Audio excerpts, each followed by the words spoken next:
Okay, good evening, ladies and gentlemen. I'd like to call the December 2nd, 2019 Committee of the Whole to order at 6 p.m. And I would like to acknowledge that we are meeting on the shared traditional lands of the Coast Salish People. Just some opening remarks. We have this brand new finagled audio-visual system here, so please be patient. My wife says I am challenged sometimes, so but I do work well under stress and pressure, so no issues here. And Mayor Martin has asked me to make sure if anyone's watching or keeping track of the Seattle Seahawks, he does not want to know the score because he's taping it right now. So no yelling out. They scored! So item 2.1, Committee of the Whole Agenda, December 2nd, 2019. I'd like to ask for a motion to adopt the agenda as presented. Okay. Seconder? Second. Councilor Baxter? Any discussion, errors or omissions? Call the vote. All in favor? Unanimous. Okay, item 3.1, I'd like to ask for a motion to adopt the minutes of November 4th, 2019, Committee of the Whole meetings. So moved. Okay, Councilor. And seconder. Second. Okay. And any errors or omissions? Thank you. The representation in the minutes for the public participation notes that 11 people spoke, but it does not include the names of the people who spoke or what their particular issues were. And I think it is important that we understand who is speaking up and what they are trying to convey to us. So I will be voting in opposition to the minutes as proposed.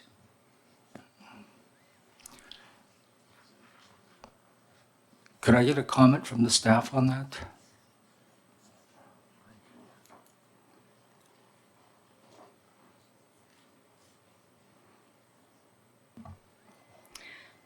Thank you, Chair. Typically in Committee of the Whole and Council meeting minutes, we don't record the names of the individuals who stand up and speak, but we often will say resident from X Crescent or X Road. In this case, we can certainly amend the minutes to include the streets that were represented by those individuals. Okay, thank you. Okay, I'll call the question then. All in favor? And all opposed? Councillor Day. At this point in time, I would like to invite the public to take this opportunity to comment on tonight's agenda items and advise that additional opportunities will be provided at each agenda item, as well as during the final public participation at the end of the meeting. I would like to advise council that council cannot receive comments on matters where a public hearing has been held until the bylaw regarding the matter has been adopted. There'll be 20 minutes allotted for the public participation period.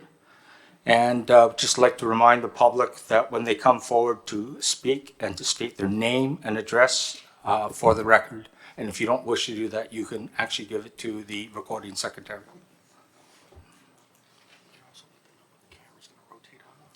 Yes, just so you also know, so you don't get all freaked out here. When your speaker goes hot, that little camera there will twirl. The one that's right in front of me, it'll record you. So just so that you know that. Okay, thank you.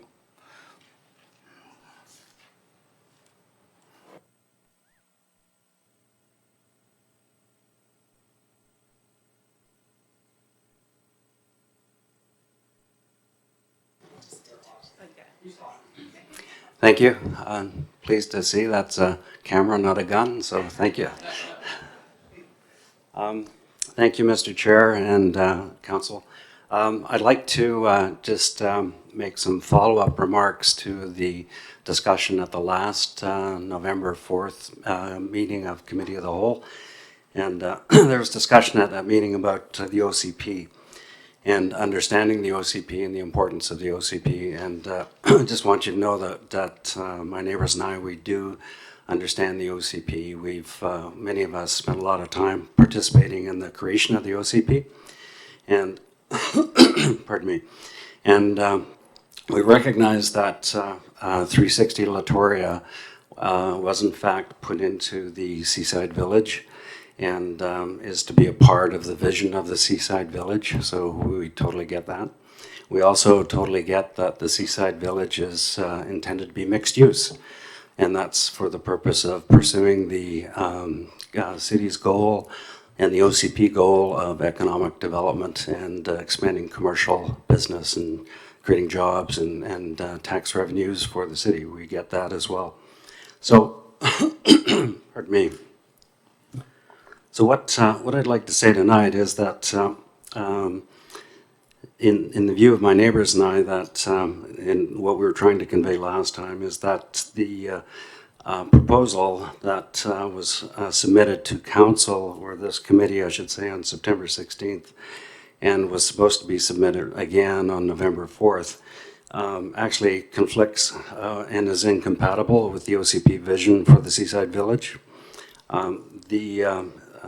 As we discussed at the last meeting, what district property group is proposing is essentially to convert a site that was supposed to be for mixed use to almost completely residential, high density residential. And 96% of the space there is to be used under their proposal for just residential. And we would point out, sorry, a bit of a cold, I guess, today. We would point out that the city and the OCP view for the Seaside Village is it's to be a local, citywide, and regional destination for shopping, recreating, and gathering. Well, there isn't any high-density residence, 3 buildings of the nature being proposed at 360 Latoria that are a local, citywide, and regional destination anywhere in the province. It just does not work. And in fact, what that kind of development does is drive commercial activity away because nobody comes to visit a high-density housing project. It also conflicts with the OCP objective of 360 Latoria being included in the mixed-use community, because by undermining the OCP vision and the ability to achieve that vision of the Seaside Village becoming a citywide and regional destination for shopping and recreating, there's really not much point to, or not much contribution, I should say, from the 360 Latoria property to that vision. Again, 96% of it being residential. The variances that the district property group were asking for, or planning to ask for, actually are all focused on increasing the amount of residential occupancy on that space and reducing the proportion of that space that in fact would be used for commercial property or commercial purposes. So you can see that from that particular point of view of mixed use, it's actually going in the wrong direction. We also have concerns about the parking study that was relied upon by the Watt report. The parking study has in itself quite a number of concerns for us, and we think for the city. That first of all, it appears to be more theoretical than realistic. There doesn't appear to be any focus on actually doing a study specific to the site and all the locations or all the, challenges and problems that exist at that particular location and site. The homeowners were not consulted, so there's nothing in the report reflecting the homeowners in the area and their concerns about the current problems that exist of parking on the street. And I'm told by many of them that during the day you can't get a parking spot on the street today. So the parking study also seems to ignore the fact that This is actually being proposed in a location which is right smack in the middle of a large ongoing growth period right now with all the development that's being rolled out.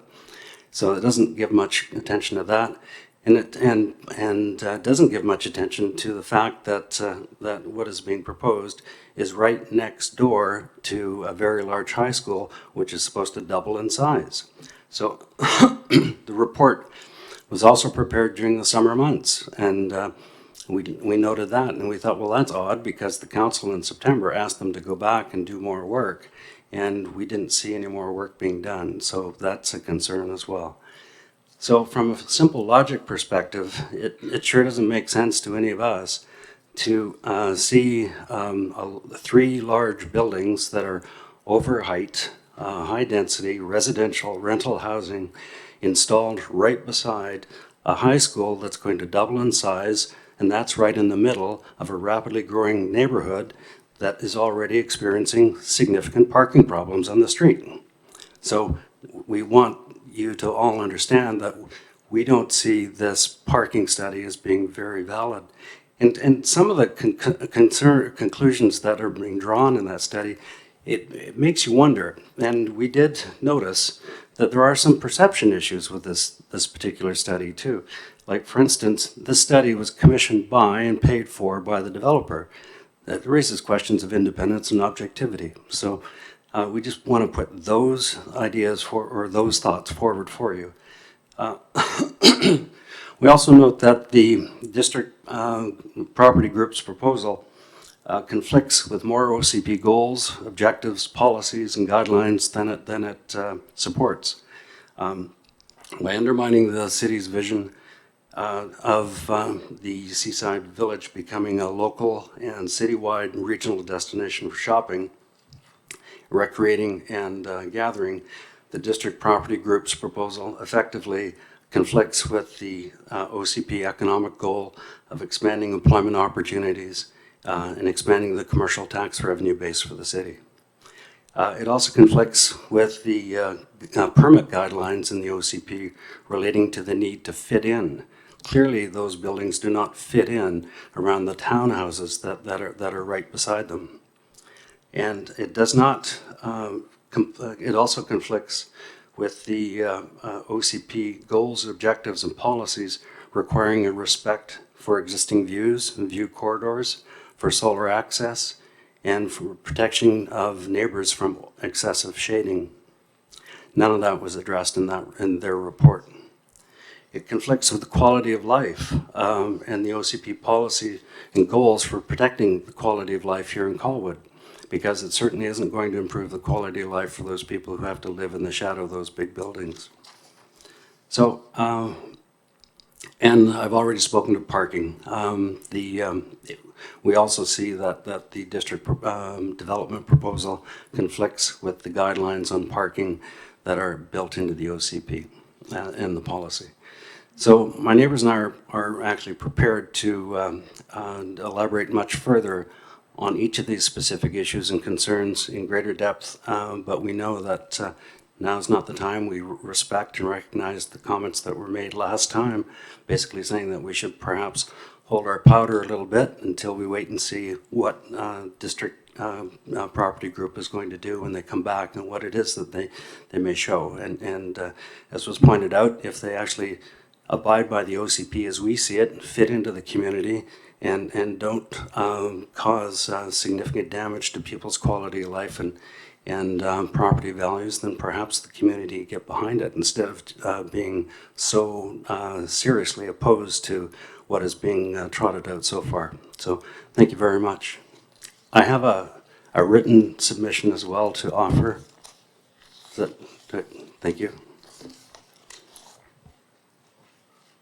Thank you very much, Mr. English. Next, please. Hi, and good evening. Cindy Andrew, 3520 Promenade Crescent. Ditto what John had to say. We've not actually officially met, so thank you. I'm actually here for one of your other agenda items, and that's the skateboard park. In fact, sorry, I'm a little nervous. People who know me would go, she's never nervous about talking. Hence the laughter. I think it's the microphone thing. But anyway, As the doors moved open, it was with great interest I saw that flip chart back there. And I know it's related, or I'm guessing, I shouldn't say no, I'm guessing it's related to the recent city planning event that you hosted around community safety, well-being, things, and health of our citizenship. And I went, well, isn't that just a brilliant platform to make my pitch well ahead of the others who know way more than I do? I'm just a passionate citizen who believes in creating community where everybody thrives. And part of thriving includes those 4 C's that are back there on that flip chart. Cohesion, so that social cohesion, that connectedness, that we all need each other, whatever our age, whatever our choice of leisure, etc. Culture, right? Now, I'm not much of a classical music girl, but hey, if you play some good old country music at the Rose, I'll be dancing, okay? Capacity, okay? That notion of we have to create capacity in our system, in our individuals, that relate as much to helping economic prosperity as they do health and well-being. Used to be, I'd argue, you know, oh, you need economic well-being, you need health well-being. We know we need both. And it's sort of one of those pay now or pay later kind of analogies. And I suspect you know, as wise policymakers, what I mean by pay now or pay later.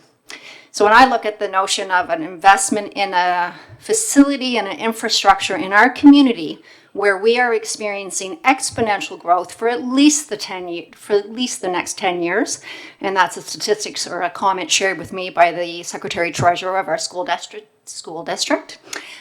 We had a lot of growth, we had a lot of kids, we have a lot of families. Let's create a community where everybody feels like they belong. They've got fun places to recreate and all ages, all stages. It's not only good economic policy, it's fabulous social policy. My other couple of C's, actually just the last one, which is about connection, okay? And, you know, my kids are older. I'm frankly not likely to partake in the skateboard park, mostly because I'm a bit of a wuss and I don't want to fall and not be able to run through the forest. But I sure do applaud a community that invests in its well-being, that creates infrastructure where people of all ages and stages will flourish. And so tonight, when you're invited to gather the information and to take it back, and give it some serious thought, I sure do hope that you all support the appeal that you're about to hear this evening and join me in helping us create a community that we're proud to call home and where everybody flourishes and does well and has fun and feels like they belong. So thanks for your time. Thank you very much. Anyone else from the public?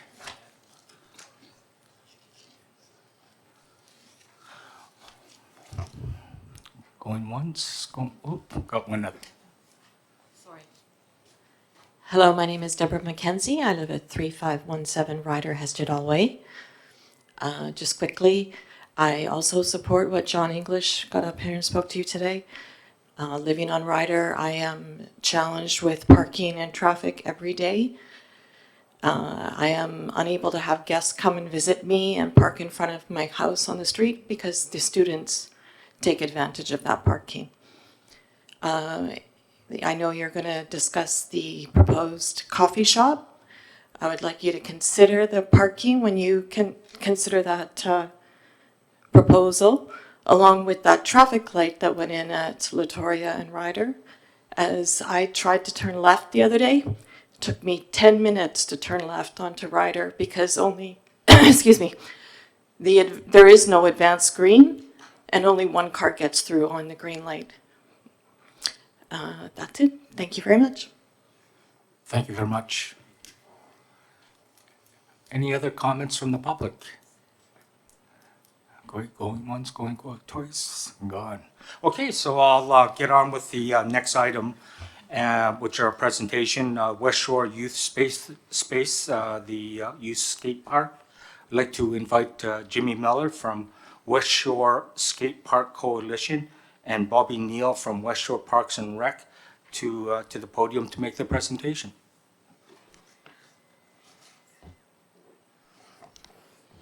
Thank you, and thank you for having us here today to be able to present our proposal and give you a brief update as to what we've been doing over the past year or so since we've seen you. So great to see so many people in the gallery, and I'd like to thank everybody out for coming out tonight. My name's Bobby Neal. I work with Westshore Parks and Recreation. My role is community development. And my role this evening will be to speak to you about some of the important community impacts and some of the statistics and talk about budget. But before I get there, I'd like to introduce my partner in the project, Jimmy Miller, who is the chair of the Westshore Skatepark Coalition. His role this evening will be to share with you the community's perspective and the importance and the need. So thank you, and I'm going to turn it over to my partner. Good evening, Council. Thank you for having me. Before I start my main speech to you today, as president of the Westshore Skatepark Coalition, I have something I'd like to admit personally. I'm a byproduct of early life trauma. My father died when I was very young, and the dramatic way in which he passed has had an irreversible effect on me. Until I found a comfortable peer group and a way to express myself, I was an emotionally lost child. I attended many schools as my family struggled to set roots, and my studies faltered as my teachers wrote me off as a nuisance, and my smaller than average size meant that team sports had no need for me. Although I'm no professional, oftentimes when someone is traumatized, their resting heart rate is much higher than others. Simply put, they may not easily fit in because their tempo differs than others around them. Their idealized sense of calm or self-regulation is that much harder to find than other children. So how did I find my tempo? You may have guessed that it was this silly wooden toy with wheels, my skateboard. And through years of lobbying politicians like you all, it was through skate parks that many of us fought so diligently for. I'm happy to claim that the friends that I've met through this fringe activity are lifelong. My fond memories and current purpose is as solid as the concrete ground that I roll upon. This mended yet stable foundation is the basis of my thought process always, and this is how I choose to start my speech to you today.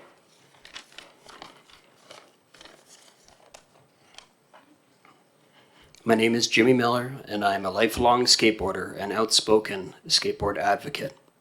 I truly believe that skate parks belong, and they are an underutilized resource for recreation and community. Approximately 4 years ago, the skate park at Belmont School was destroyed. There was no consultation about a replacement park by any municipality or the school district. The land was sold, and poof, it was gone. The take-home feeling for all skate park users was this: you are a nuisance, your self-supervision management model has failed, and you're being punished. To this day, the skateboard community feels frustrated, confused, and saddened by the way we were treated. It is fair to say that BMXers, scooter enthusiasts, and other skate park users likely feel the same way. This is why I speak to you now. The Westshore needs a place for people to safely roll, free of charge, and we are past due to make it happen. The Olympics is on our doorstep. Skateboarding is now an official recognized sport. Come summer 2020, you'll be able to watch it broadcast live from Tokyo, Japan. I think it's time to acknowledge where skateboarding is as an activity and also as a culture.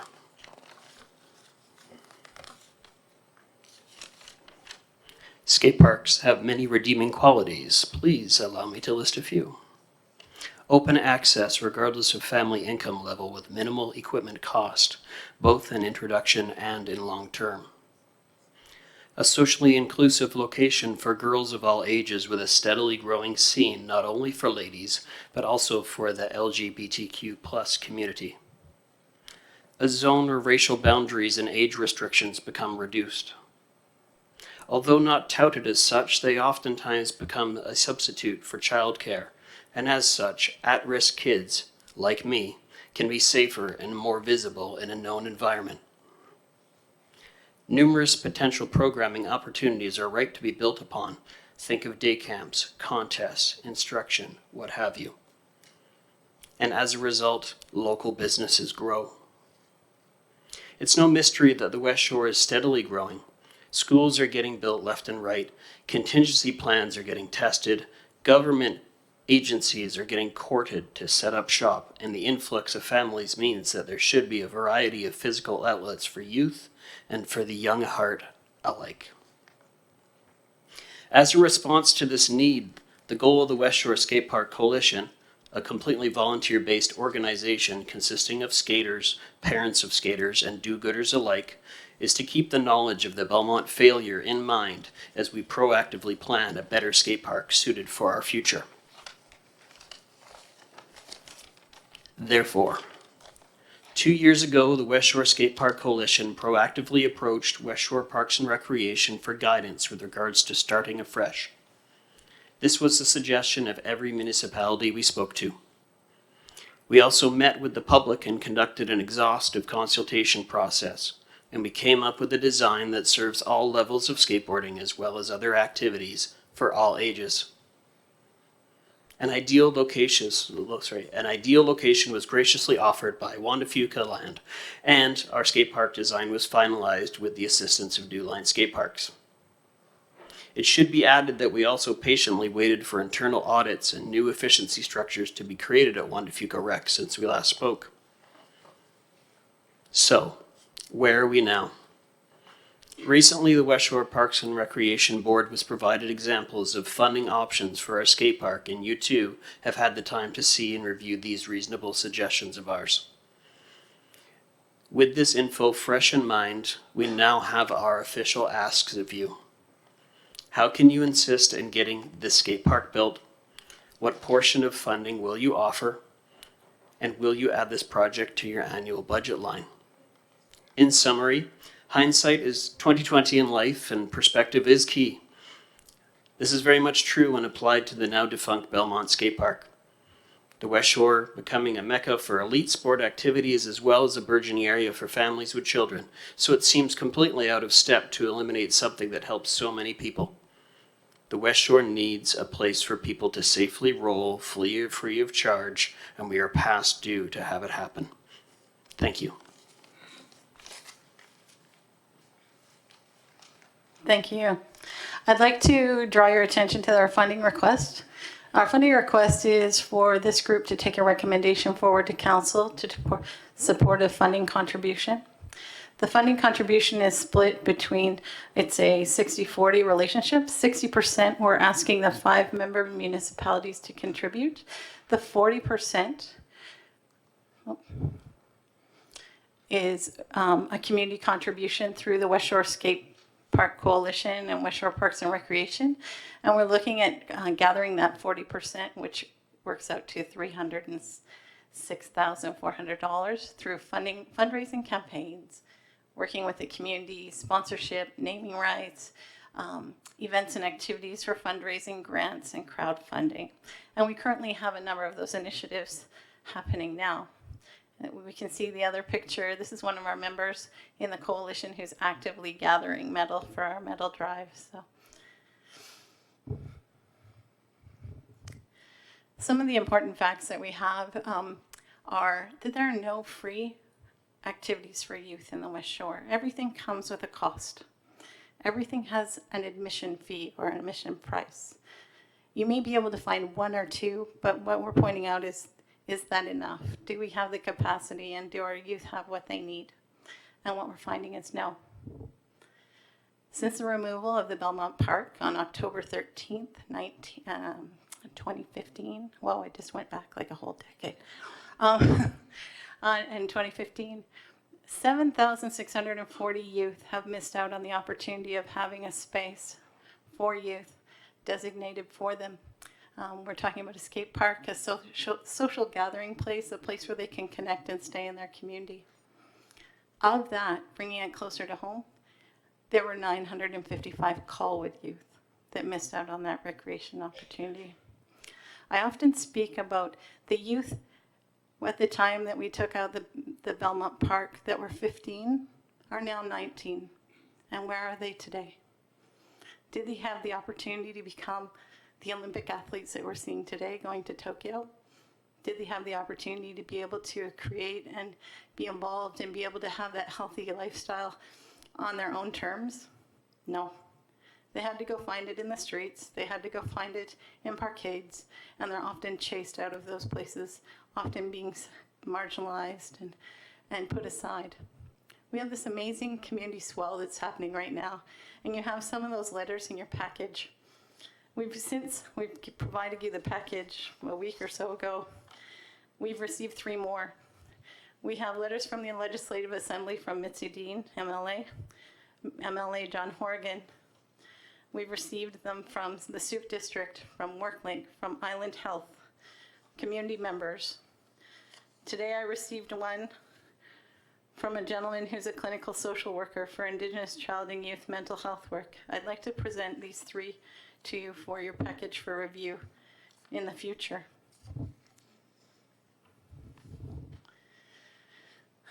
I put in the slide to remind us the need, and that the skate park actually falls into all those categories of the wheel, where there's increased happiness and health, increased social interaction, we have traffic congestion. This is a form of active transportation.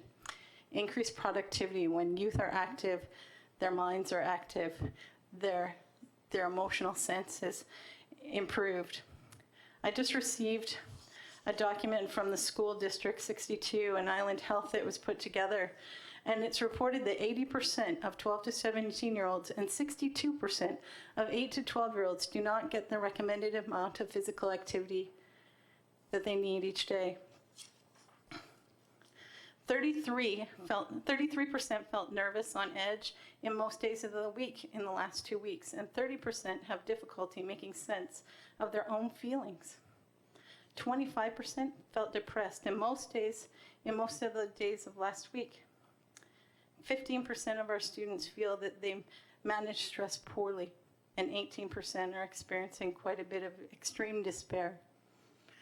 Providing social amenities like this in our community help us combat this as a community.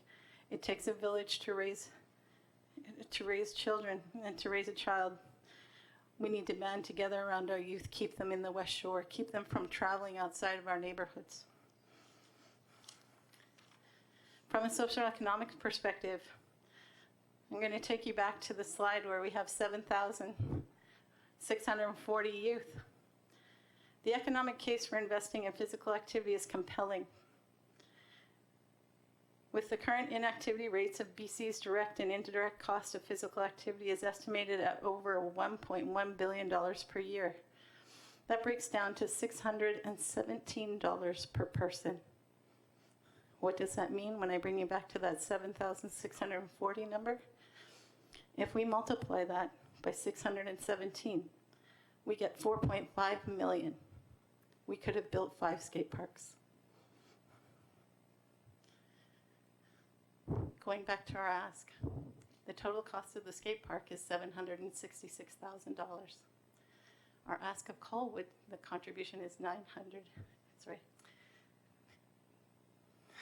Catch my breath. 99,871, based on, and this is based on the Westshore Parks and Recreation requisition percentage. That's how we came up with the total. We're asking all 5 municipalities to support the project, and it would come to a total of 60% of the cost.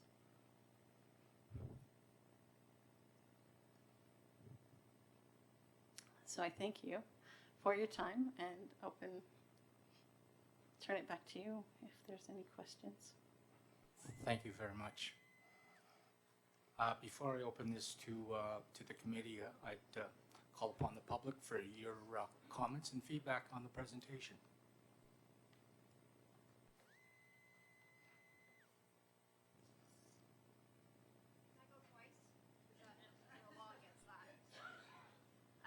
Thank you.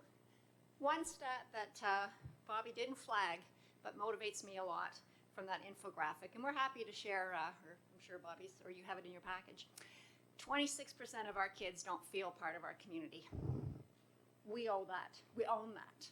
We also owe it. Okay? Less than $100,000. To me, it's a no-brainer. However, I will leave it in your good hands.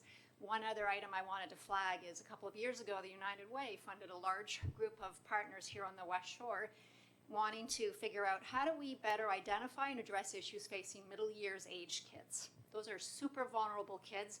We all know them. They're in a window of time when they don't want to go to camps. They don't need a babysitter after school anymore, but they're still, in the early adolescent phase and need all of the village's supports.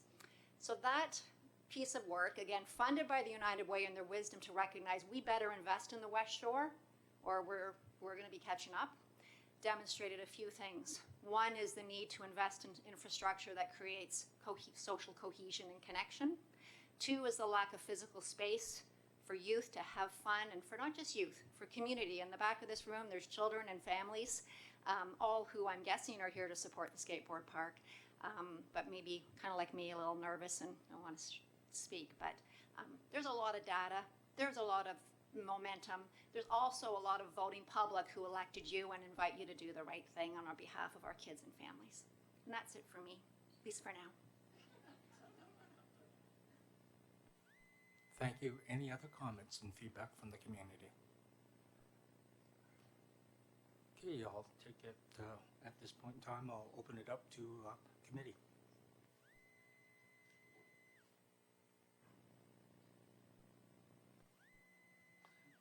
I just have a question about timetable. When do you hope to start building, and how long do you think it would take to complete? There's a couple of steps that need to happen. We are currently meeting with all 5 municipalities, so that will impact the timeframe. We will need to go out to RFP to select the builder for the skate park, and then once that's happened, we will be able to start the project. Within the RFP would be the timeline for that project. However, we do have a Class C estimate and the design, so we're very close to that process. Once we have the funding, we'll be able to move forward. Our challenge right now, and I would like to elaborate on that just a little bit, is we're working with sponsors. We're reaching out to both in-kind and in-cash opportunities. However, the very first question for us is, what are the municipalities in for? And so this is what we're hoping to get, to be able to put forward and be able to get some of those answers, if not today, in the future. And because it causes this sort of standoff where everybody's waiting for the first person to move. And so if we can provide those answers, then I believe that we have some groups coming forward. We've been approached by a service club that would like to partner with us to go forward and do a presentation. So we do have some really good opportunities. We just need your help. Thank you. Councillor Logan. Thank you, Mr. Chair. First, I just want to say kudos and good on Westshore Parks and Rec for stepping up and offering the space. I think personally that is a phenomenal opportunity and location. And my kids and I actually lived up the street from the Belmont site, and I can say 2 of my kids were there quite often. One broke her arm and uses it as a badge of honor, and did miss it. And frankly, it's a very small investment for maximum return. So I agree with Cindy, who spoke earlier, that it's a no-brainer. And actually, we have amenity funding in the bank right now that is probably earmarked for things just like this. So it is the missing piece, so to speak, on the West Shore. Just a couple of questions. I guess Michael asked the one question in terms of timing, but Class C design, can you just let us know what that means and how confident you are, I guess, in the budget? And so you're not coming back for, we need to top you up a little bit or that sort of thing. Sure. We ended up, when we did our design process, we had 3 different quotes. We went in with the middle of the road quote. It was provided in 2018, So the realistic answer here is the sooner we can get this in the ground, the closer the costs are to the number we were given. We know that every year that goes by, costs go up, things change. So that's our hope. We also, in the form of budget, have there's a bit of flexibility. It may not require everything up front. It could be worked out over a period of time of the project as it goes on. So. Right on. Thank you. And I guess just a small thing, out of curiosity, were the RCMP involved in the design and utilizing SEPTED principles when we looked at? The answer is yes. We included that in our RFP, and so we had SEPTED involved in the design process from the beginning.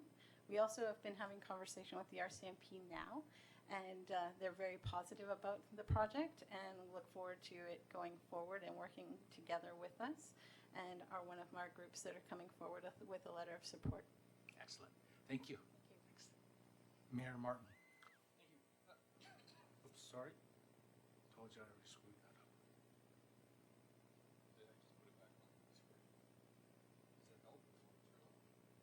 Oops, I jumped to Stuart.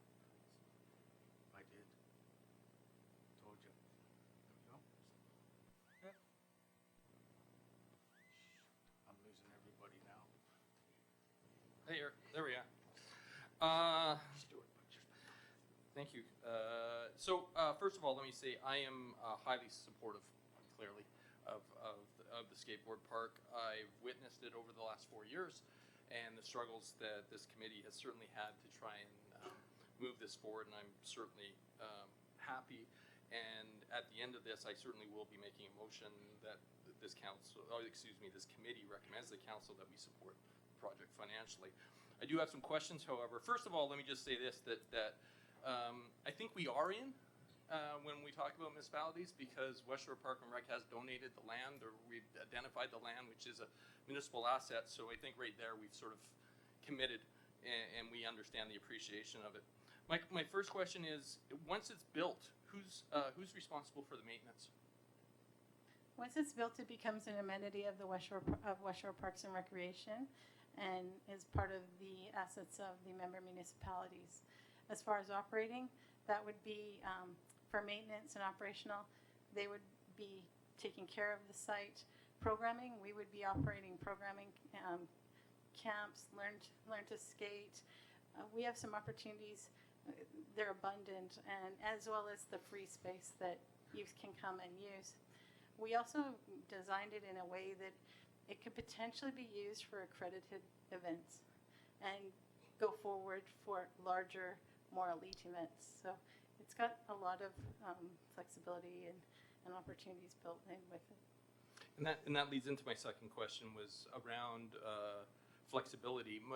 Initially, when you guys were first going to design, one of the aspects that you were looking at was making the ramps movable, and so that if the skateboard park became boring, that you had an opportunity to switch it up and change it a little bit. This seems like this is a fixed asset now, so we're not concerned that this park will get boring in 3 years from use.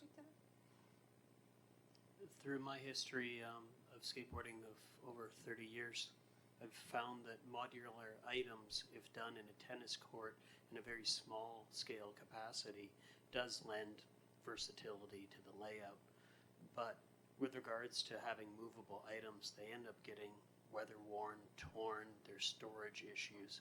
Making something out of concrete and rebar, as long as it's researched, and we did have an exhaustive consultation process, it just ends up yielding a larger reward.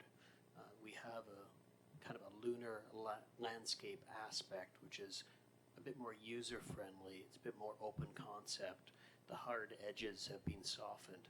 Then there's the street area that is kind of emulates what you'd find in a parking lot or in the front of a courtyard. And then there's the deeper bowl, which Bobby spoke to, with regards to Olympic-sanctioned events. I do a contest every year. This upcoming year will be year number 17, and that skateboard contest is sanctioned by Canada Skateboard, which is the governing body for Olympic skateboarding in Canada as it stands.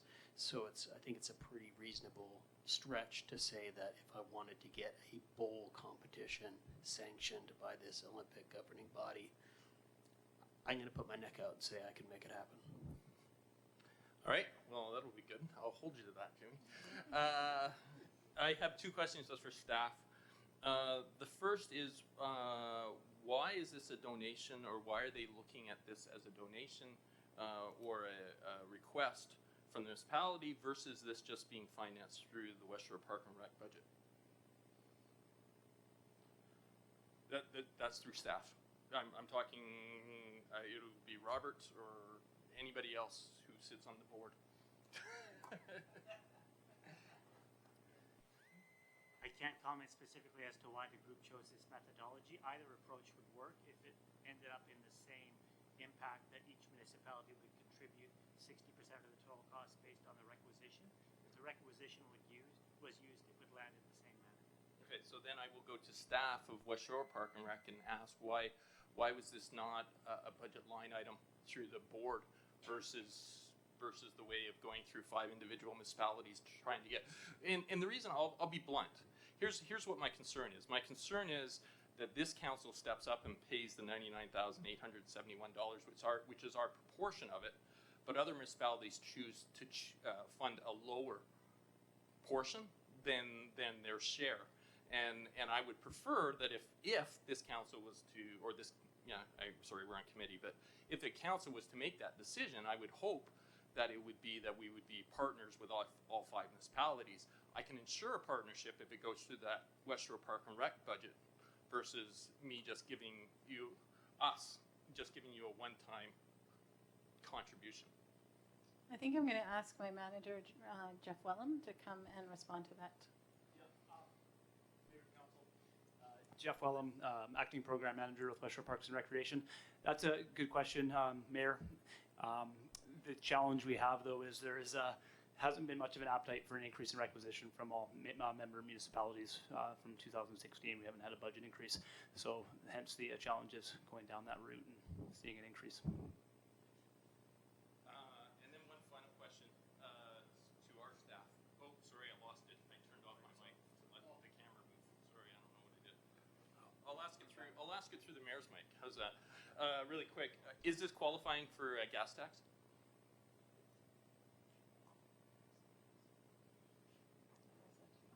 Whoever wants to answer. Should committee recommend to council that we proceed with this to bring this back in budget? We'll bring back a series of funding envelope options, which may include the gas tax. That's great.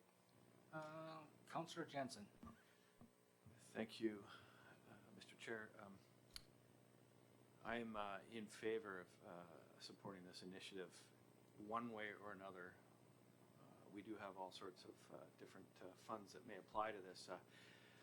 I have a hacky sack of questions, not specific to the applicants here, but surrounding the owner's agreement, the lack of a budget for the number of years. And I just wonder if this is the skateboard park before the horse here. So we have yet to hear at this council a resolution with regard to the owner's arrangement, which might address some of the mayor's commentary and might satisfy some of the thoughts I have. I think wholeheartedly we should find a way to support this, and the best mechanism for this, I don't have a grasp yet, but I do need some clarity on things like, a budget that's 5 years old and infrastructure that's failing around the park. Where does the skateboard park fit in if my understanding is the pool needs a bunch of work or it's going to be at failure? So how does this fit in with a budget for the overall facility, and let alone the owner's arrangement, so that one of our neighboring communities that might disagree, would choose to opt out? So those are my questions. I don't expect an answer from the applicants, and I suspect we'll be hearing more about this in the future, but those are some of my comments, Mr. Chair. May I respond just to a portion of that? All of it, of course, I couldn't.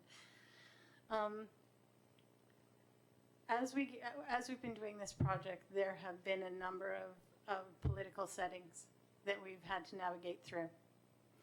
And I guess what I pose back to all 5 municipalities is I go back to the 15-year-old. And that 15-year-old is waiting as all of that is rolled up. And that's a huge, huge expense. We're using their youth. So my hope, we have also debated those questions. Do we come to council now? Do we wait till in the new year? We know the clock is ticking. We know the longer we wait, the price goes up. So this is why we're here today. Councillor Parkinson. Thank you. Huge supporter, great project, fabulous location, well done.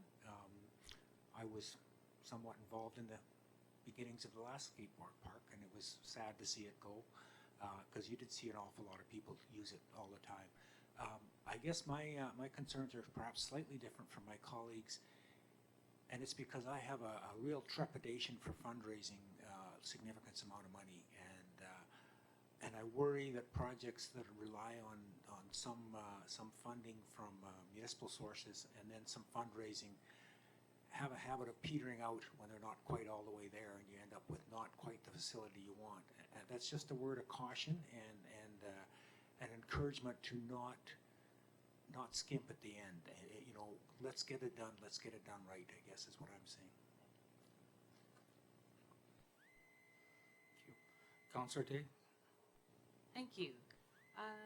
So lots of really excellent points are around the table. Much of the presentation that we've heard about vulnerable youth and being able to have low barrier activity areas that they can participate in follows up on presentations that we've heard from Sport for Life at the Association of Vancouver Island and Coastal Communities when it was in Campbell River last, talking about the huge healthcare costs that we're actually seeing that flip in the demographics where kids are no longer living longer than their parents did. Their lives are now shorter for the major reason seems to be a lack of physical activity. And so this site provides a tremendous amount of options for young families. You can have the parents go for a walk around the whole site while the kids are doing different activities, because if you have a family, you probably know that not all of your kids are the same, and some will want to do this and some will want to do that. Pardon me while I'm talking with my hands. So I think the site itself offers a tremendous boost to this particular programming. And I was really pleased I was going to ask you about programming for the site, because that was probably one of the big knocks for the old site, was just nobody in charge, and not that they have to tell anybody what to do, but there need to be resources nearby so that if kids need them, they're around. So I'm very supportive of what you're doing. I know that Westshore Parks and Rec has been very successful in creating an accessible playground within the same complex. So that bodes very well for the fundraising end of it being successful. And what I observed the last time that went through was a real tsunami of support coming in kind of towards the end. So I do appreciate that we really need some people to say, yes, we're in favor of this, and we're going to put our money where our mouth is in order to make it happen, so that there's some security that, yes, this is really going to happen. Because individual funders, you know, if they give you $500 or $1,000 and they don't know if you really are going to be successful, that's harder for them to do. So once you have some major players on board, I think the fundraising might be easier. So I'm just wondering, are you open still to looking at further fundraising opportunities within that site? Yes. So I'm I'm going to leave it at that since pretty much everyone has touched on a lot of the things. And I know we'll be getting more information about what funding source and how this all works. I did reach out just to double check that this was in the 5-year plan for Westshore Parks and Rec, that we weren't going to bump up against that sort of an issue. And I understand that it is in the plan. So thank you. Thanks a lot. I guess I'll just wrap it all up here before I look for a motion from the committee. I too am fully supportive of your initiative. I think it's a great initiative. I guess the only thing that it's probably the same concern that Mayor Martin has. What the biggest concern that I have is I don't want to see this initiative get submarined by any one of the municipalities. And just recently having gone through this whole struggle with curling clubs here, and very disappointed in me, but you know, it's democracy. Democracy is democracy, right? But it's certainly not within our particular control. So that worries me, and that's why I think he was suggesting why not go through Westshore Parks and Rec and the board of directors. So I can see what's in his head. The other thing that I think it'd be really good on your side to do is to show all the costs. Like we know what the capital costs are going to be. You've clearly told us, you know, it's option or plan C or whatever it was. That's fine. But just a generic, you know, with those, you know, so we're not surprising taxpayers in the future. You know, what is that bump going to be for the operating maintenance costs annually? I think just an estimate at this point in time. So we know the big picture. And I think that's just a great thing to do, just be upfront and honesty. And I think it's going to be a lot easier so people don't think you have a hidden agenda. So at this point in time, I'm going to look to the committee for a motion.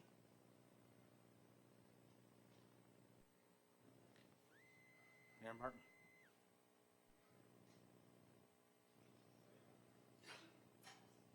All right, thank you. So I'd like to make a recommendation that it be recommended to council that staff budget $99,871 in the next fiscal budget, and that staff explore and report back on funding options to council for the $99,871. Do you need me to read it again? I'm sorry. You need it again? No. Okay. Do I have a seconder? Second. Councillor Day seconds. Yeah. Any other discussion? Councillor Baxter. Let me turn you on. Can I just get a clarification on the first part of that motion again? Do you want to hear it? Yeah, the first part. Yeah. That it be recommended to council that staff budget $99,871 in the next fiscal budget, and that staff explore and report back to council on funding options for the $99,871.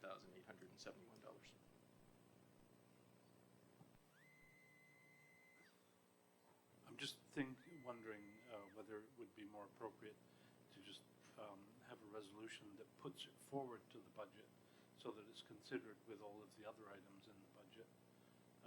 The resolution sounds as if we're pre-approving.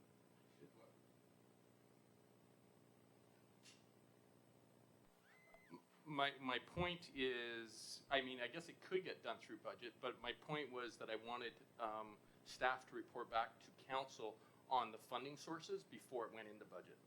So that because we're going to be doing budget in the next 3 months, and so that council can come back and they can say, this does fit gas tax. We could budget it through gas tax. No, we can't budget it through gas tax. We have to do it through taxation.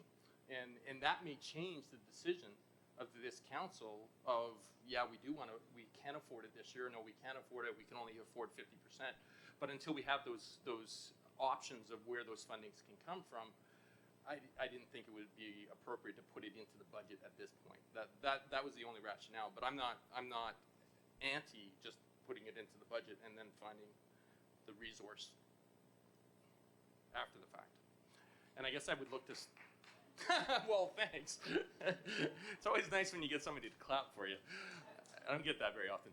I guess I would look to staff, though, and I'm sorry, through the chair, to say, is there one way or the other that's better?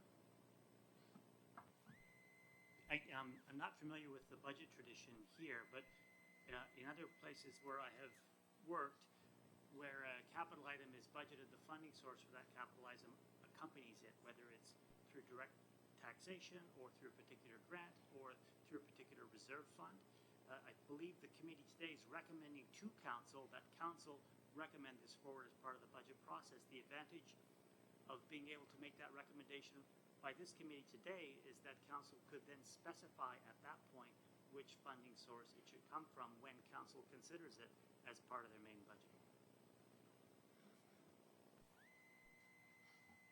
Councillor Day. Thank you. I think that approach is consistent with our history. As I was hearing the motion, I'm remembering our past budget discussions, and we have done it both ways in my 18 years that I've been here. But most recently, we have been considering all things at budget as one big approval. Because sometimes we do have some juggling to do, and we might have to make decisions. I haven't seen the budget, so I don't know. But it does, we're guessing here tonight that there's probably some options that would allow us to do this right away, and we're all kind of enthusiastic, but probably realistically it should be all considered together at budget.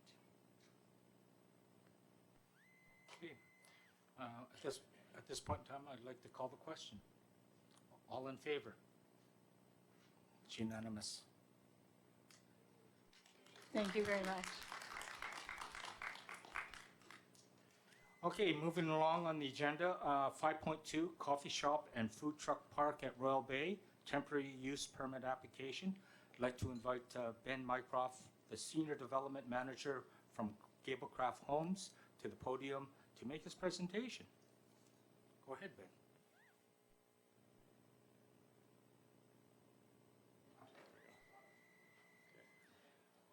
Good evening, committee and chair. It's a little loud. My name is Ben Mycroft. I'm a representative of Gablecraft Homes. I'm here tonight to represent our application for a temporary use permit to permit the pop-up coffee shop and food truck park at Royal Bay.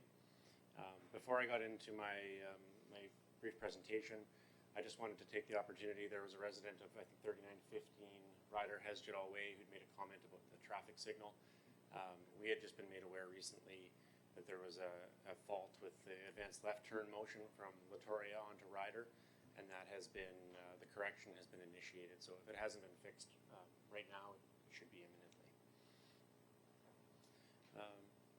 So I just wanted to first start off by saying I'm here to address a growing challenge at Royal Bay. And having heard from the public at 3 public open houses, 2 focused on the rezoning and land use amendment for Latoria South, and 1 specifically to address this proposed pop-up coffee shop and food truck park, we're hearing frustration and excitement. Frustration that they don't have any sort of food and beverage services, and excitement and curiosity as to when that would be realized. So we're continuing to hear that every time we reach out to the public. We're hearing that. We're getting comments through social media, through email, through residents dropping into the office. So having been working at the site now through the growing early stages of Royal Bay, it's becoming very apparent that those are desperately needed as soon as possible.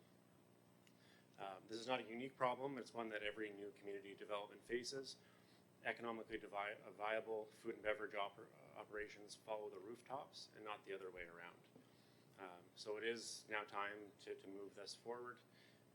The community plan, the official community plan adopted in 2018 does designate the commons as a village center where permanent food and beverage options, including a coffee shop, things like a grocery store, restaurant, and other uses such as a daycare, professional offices, and other everyday needs would be accommodated. However, we need more time to work through the public process, and at this stage, we can't predict the future, but we're now looking, we think, probably for a 2 to 3 year timeline to have bricks and mortar food and beverage options available for the community. We currently have approximately 500 people living at Royal Bay. By the time those, the grocery store doors open, we expect probably at least 1,000 people to be living at Royal Bay. So we're looking at this as I think a well done, we hope, stopgap solution to address the real need.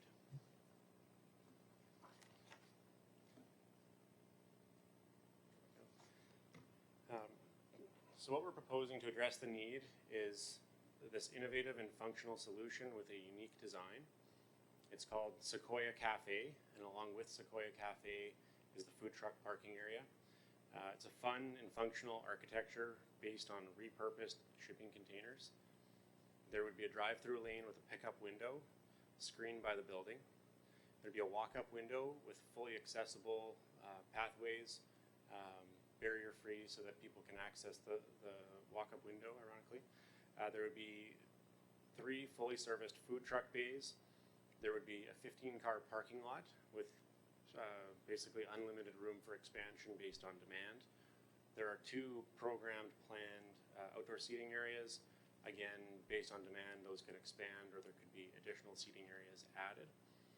And there would also be significant landscaping to screen the proposed cafe from Latoria Boulevard. I believe it's beneficial. The architecture is sort of intentionally industrial and fun. However, there will be significant landscaping if for some reason someone disagrees with me. We have accommodated some concerns that had initially come up through the planning department around the visibility of the drive-through lane. To accommodate those concerns, we've actually switched the side that the drive-through lane is accessed by. So the view that you're looking at would be the view as seen from Latoria Boulevard. This is another view, again looking from Latoria Boulevard at a different angle, looking towards the ocean. And here is a site plan showing the landscaping between the proposed cafe and Latoria Boulevard. We've proposed to set the building back to 15 meters from the road. The minimum bylaw allowed setback is 7.5, so we've set it back just to provide some additional screening. You can see the drive-through lane, the parking lot. There is significant landscaping, so building on what's there today, we have already installed a landscaped berm which provides visual screening and wind protection. There's the remnants of the former tree nursery. There's still an outline of that shape on the plan, so we would supplement that with additional plantings. So I believe that we should all be concerned with addressing the needs of the residents of Royal Bay. There'll be 500 people there by Christmas and more coming every day. There's the existing surrounding neighborhoods, the prior phases of Royal Bay, as well as the surrounding existing neighborhoods. This is an opportunity for local residents to walk, to bike, or to drive, to get a cup of coffee, and to go get a lunch. There'd be a variety of different lunch options, dinner options, both at the cafe and from the food truck court. The secondary consideration here, I believe, that is important to address is that Royal Bay Secondary School is a huge activity generator. Already today, there are a multitude of sporting and cultural events. There's an expansion currently underway where 1,400 students will be in attendance at that school. The school also experiences an unusually high drop-off ratio. Currently, about half of those students are dropped off by their parents every morning. There's significant staff, there are many students, and we initially had some concerns around the students, whether that would be a concern to the administration, to the secondary school. We did consult with administration, with the principal, acting principal, and the vice principal, Mark Johnson. It was his perspective that it was actually a benefit. Currently, the students are going and having a fight in the culvert, or they're off into Murray's Pond and lighting trees on fire. This is giving, I think, a focus for the kids to go and spend their parents' money on coffee and sandwiches.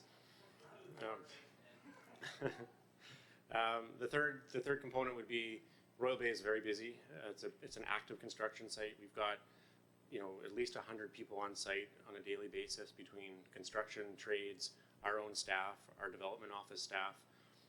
Speaking from experience, you can only have so many Red Barn sandwiches before you're driving to Langford for some variety. So I believe that this is going to act as an opportunity for people to kind of spend their money in Colwood, to stay within Royal Bay. The existing residents can walk, enjoy a cup of coffee. It can be a meeting hub. We've got growing networks of trail systems starting to be built out. I think it's an opportunity for the residents to gather. It's sort of like a community kitchen in a way. You know, ultimately there will be bricks and mortar solutions, we hope. This would at least address the interim. To ensure that this is successful, Gablecraft Homes is investing significant time and resources into this temporary use. Retail development is a unique and challenging business. Success tends to breed more success, while failure can really become an impediment to future viability. So we're really trying to put our best foot forward with this. We've invested in the design. This is a tried and proven method that's been used in other communities. This is an example, inspiration images from other coffee shops, mainly in North America. Starbucks pioneers these things in growing communities, and it's a proven use. To ensure success, we're investing heavily in the exterior appearance, in the landscaping, and ensuring that we're investing properly in the kitchen equipment and the design. It's there's a washroom for staff. It's not an assembly occupancy, so due to the temporary nature of the building, we aren't able to accommodate inside seating. But there will be some of the features of this. There would be accessible outhouses, completely removable. It is a temporary use, so there would be some basic foundations and site services, but the building itself would be completely relocatable. I think the real key to success with this is that we're partnering with Sequoia Cafe, and Sequoia Cafe is actually a partnership of 2% Jazz and Sam Jones. He's a local coffee entrepreneur who's here this evening, and I would like to give him the opportunity to say a few words, as well as Truffles Group, who would add to their existing Colwood footprint. They currently operate the Royal Roads University Habitat Cafe. They provide school lunch options for some of the schools in the community, as well as they operate the Cascadia Cold Beer and Wine Liquor Store brand. We have completed extensive consultation on this. I mentioned the public information session that was hosted just a few months ago. We had over 150 people attend. There was 61 comment cards completed. Of those 61 comment cards, 59 people expressed support. One of the comments that was most frequently made was, hurry up, where's the grocery store, what's taking so long? 2 of the comment cards were not in favor, and on both of those comments we received notes that they would prefer that we skip straight to the bricks and mortar. So one comment would be, we're providing the capital infrastructure to build the buildings, to complete the site servicing, to build the access lane, the electrical and sewer and water connections. Sequoia Cafe would actually operate the business, and to ensure that it's a viable business operation in this growing community, the drive-through window is critical to ensure the commercial viability of the business. I would like to remind the committee that this is not a permanent land use decision. I would urge you to forward this to council for council consideration. I believe this is an appropriate location for the use, and that these buildings are fully portable. So at the completion of the temporary use period, the buildings could be repurposed as a cafe elsewhere, so they wouldn't be sort of thrown away. If Sam could pop up. Hi there, I'm Sam Jones, and I own part of Sequoia Coffee, and I own all of 2% Jazz Coffee. I've owned 2% Jazz for 22 years now, and I've been part of the Sequoia partnership for 4 years. I've been a Machosonite for 17 years, which barely makes me part of the community, I'm afraid. My house there, I'm going to tell you a bit about it. It's small, it's pretty close to the ocean, and is almost paid for. I'm not going anywhere from my community, and I've got 3 children who have strong roots now in Colwood and Metchosin. I've got my oldest child. He graduated from Royal Bay, and I've got a girl who is in grade 12 now, and she'll be graduating this year. And through my association of the school, I've gotten to know quite a few of the teachers and the administration, and I especially work closely with the culinary department there. I've helped them put a coffee shop into the high school, and I've trained their students over the last couple of years, and I'd like to be able to continue that in our cafe, which is right across the street. And I've already talked with them. They're very happy to have that ongoing relationship with me. Sorry, I'm not used to really talking in front of an entire council of people. So thank you for the opportunity again. Like I say, I don't ever plan on leaving Metchosin. I've been passing the quarry now since it was a quarry. And ever since I've been passing it, I've wanted to put a coffee shop there. I've wanted to have my work a little bit closer to home. And this would provide that for me.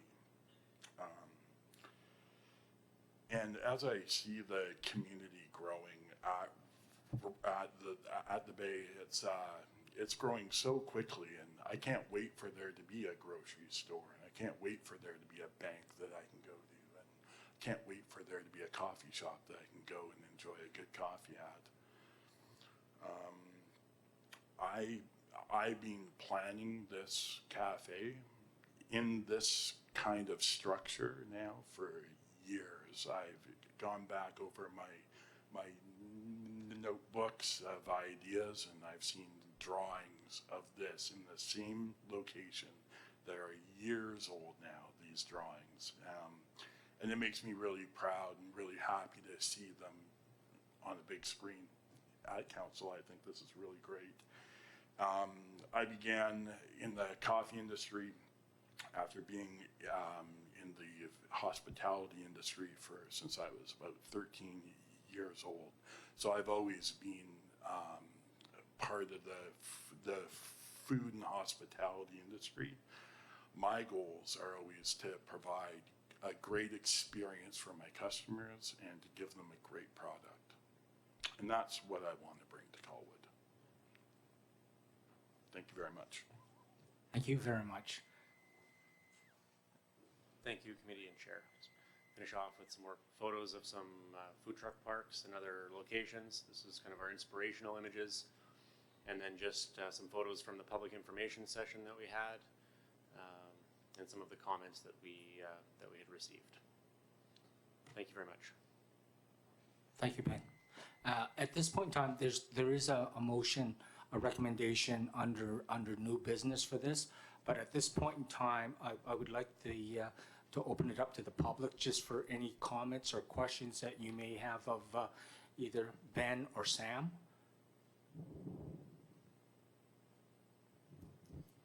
Okay. Oh, there's one. Please, come on up.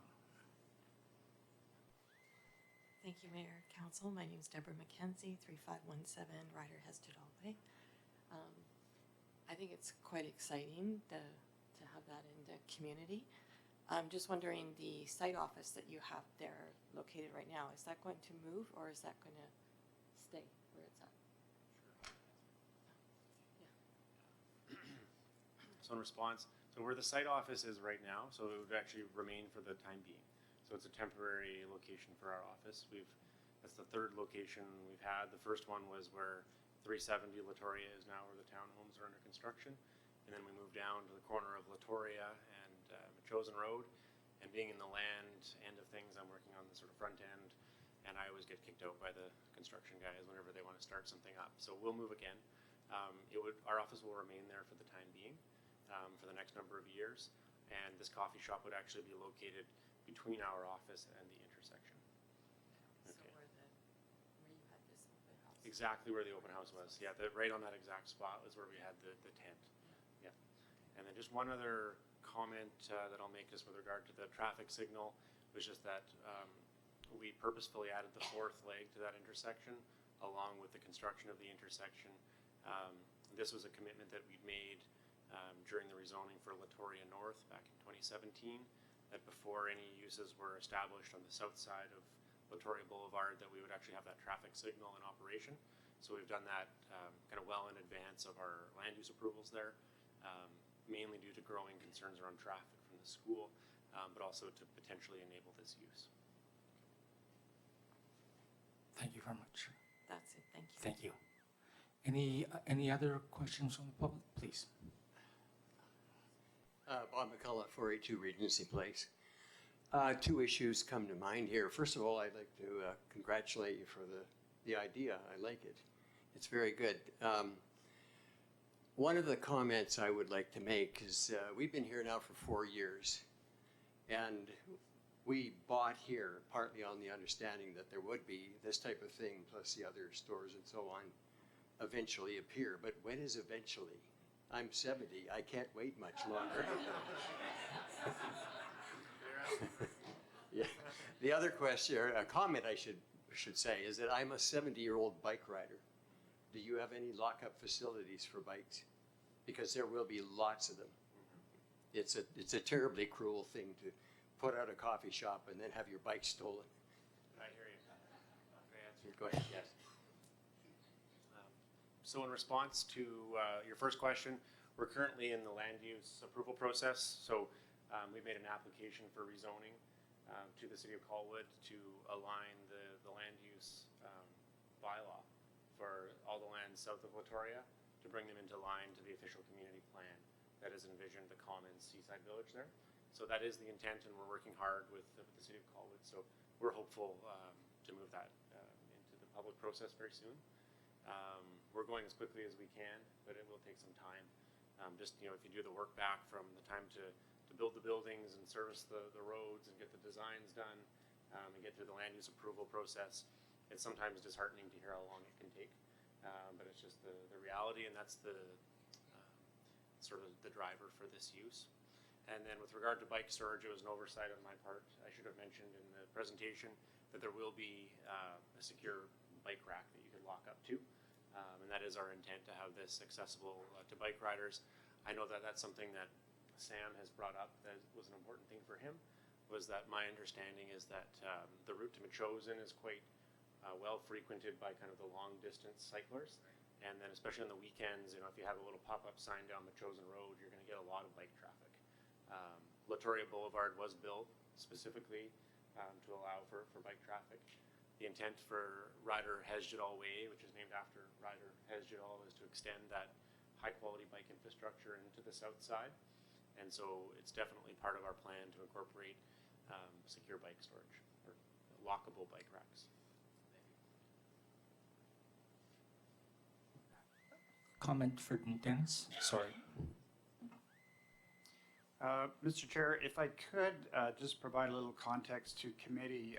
This is the first temporary use permit that's in front of you. And I'm going to confine my comments to the process to give you a little bit of context. So if you recall, back in August of this year, Council amended the OCP to allow temporary use permits anywhere within the city. And the application you have before you tonight is the first one under that provision. The process is similar to what you would go through for a development variance permit. So in other words, there's a staff report that comes in front of the committee.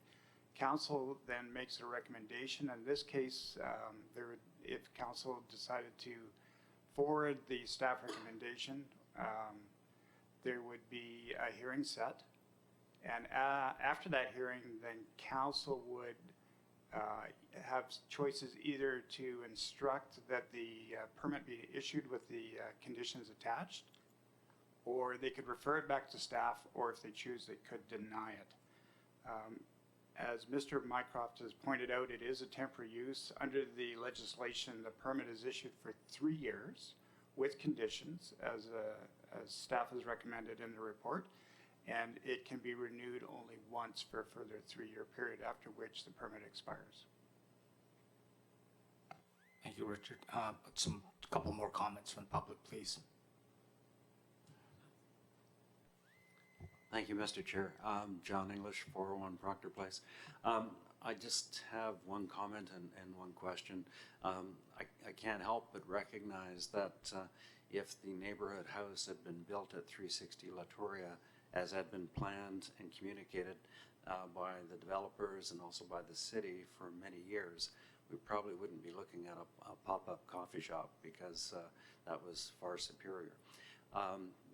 That said, I do want to ask a question, and the question is about the design of traffic flow. And I took a look at the report, and if it hasn't been done, I'd like to recommend or suggest that some traffic flow analysis be done, because I can just see if people are dropping off kids, as has been said, if 50% of the kids in that school are dropped off, and if what I see, people turning left off Latoria trying to get into the high school, at the same time other people are trying to go to work, at the same time it's a busy construction site, it could actually cause a lot of frustration.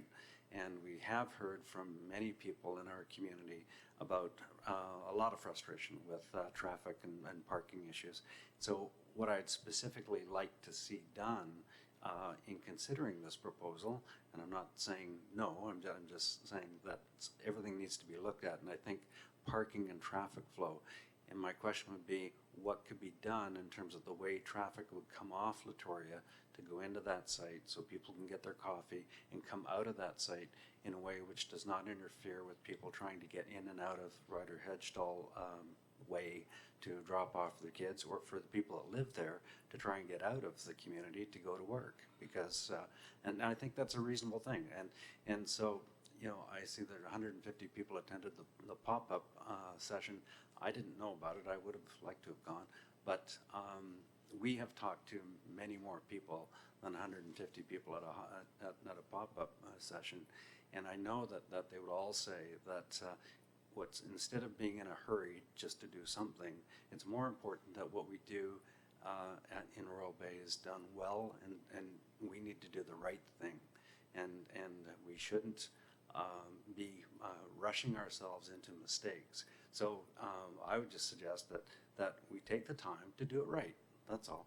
And in particular, we've heard a lot of pushback from people in our community about traffic flow, parking problems, and it's on the south side of Latoria. So if the kids are going back and forth too, that'll I mean, I can see if it isn't all thought through, and I could see it might be able to be thought through and be done really well.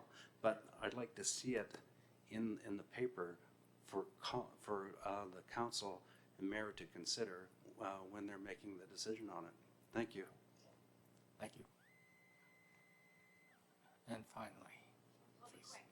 Cindy Andrew, 3520 Promenade. Been a 15-year resident of Colwood, in particular Royal Bay. Have gone to pretty much every meeting related to the OCP and anything related to building community. This is another example. I appreciate it's in term. We all wish it was brick and mortared, but it's a step in the right direction. And every single meeting I've been at, the conversations I have with neighbors on the street now, is just something to walk to. So back to your 4 C's around cohesion and culture and connection and culture and capacity. I know it's in term, but it's a step in the right direction, and I would encourage that. And I just can't help myself to say, if we had more infrastructure to support pro-social behaviors for children and youth, there'd be less burning of trees. Thank you. thank you. I'm going to turn it over to committee for discussion. No, right now, just specific questions. Is there any specific questions that you want to ask, Ben? Well, Councillor Parkinson.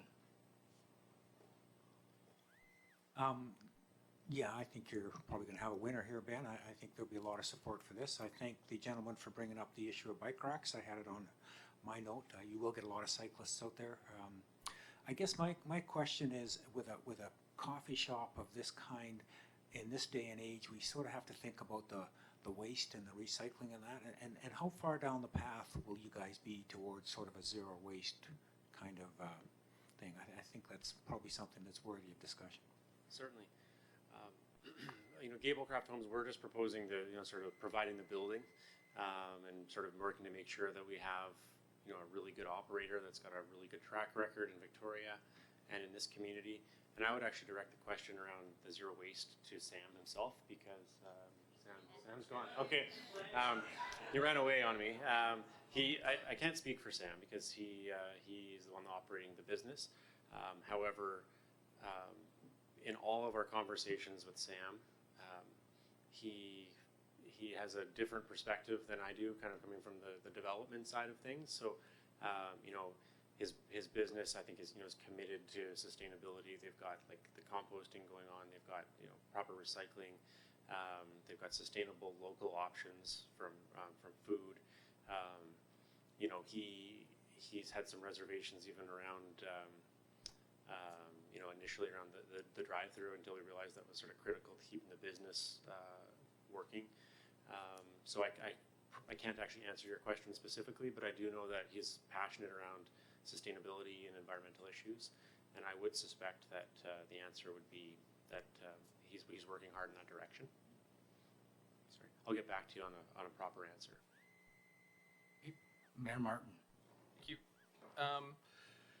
The only thing that stood out for me, Ben, was your washrooms. So can you clarify, are we talking that you're just planning on doing porta potties for 3 years, or are you going to do some sort of fixed structure, or what are we doing bathroom wise? Yeah, absolutely. So there will be inside the building for health reasons, there will be a fully functional bathroom for staff. So there'll be proper hand washing for sanitation, flushing toilet. There's going to be all the plumbing and heating and cooling systems that are needed to keep the staff happy. Because this is a temporary use, the washrooms are going to be high quality, accessible, temporary bathrooms. So similar to what you'd see at sort of like the Easter egg hunt event that we've got. Unfortunately, they would need to be portables. We are on the landscape plan. You would see, I think, probably on the plan. If I can get the thing to work. No, I guess I can't. But there's actually a wooden landscape screen planned to go around the bathrooms to shield them from view. But just unfortunately, given the temporary nature, we're not doing any sort of permanent building improvements. And we've worked it out with the building inspection department specifically to post security in place of actually sort of some of those. There we go. It's gonna work. There we go. So as you can see, sort of on the very bottom of the page, just below the landscaped berm, those are actually 2 portable washrooms with a wooden screen around them. So they would actually be plumbed into the sewage system. So they would actually be gravity drained, and they wouldn't be like the honey pots. But they are portable washrooms. Got it. Thank you. Okay. Councillor Baxter. I have a question about what happens if 360 Latoria proceeds, and if it includes a coffee shop. What would be your intention with the temporary setup? Well, our intent, I can't speak to a proposed land use. I know there is a proposed coffee shop, or at least a retail CRU in the base of the proposed building at 360 Latoria. I would suspect that it would be challenging for there to be 2 viable coffee shops at Royal Bay at this stage. So my perspective, my guess on it would be that this out of the gate first would probably sort of restrict, I guess, other coffee shop operators from coming in to take a risk, although they certainly could. We would support, or we certainly wouldn't oppose another coffee shop if they wanted to come in.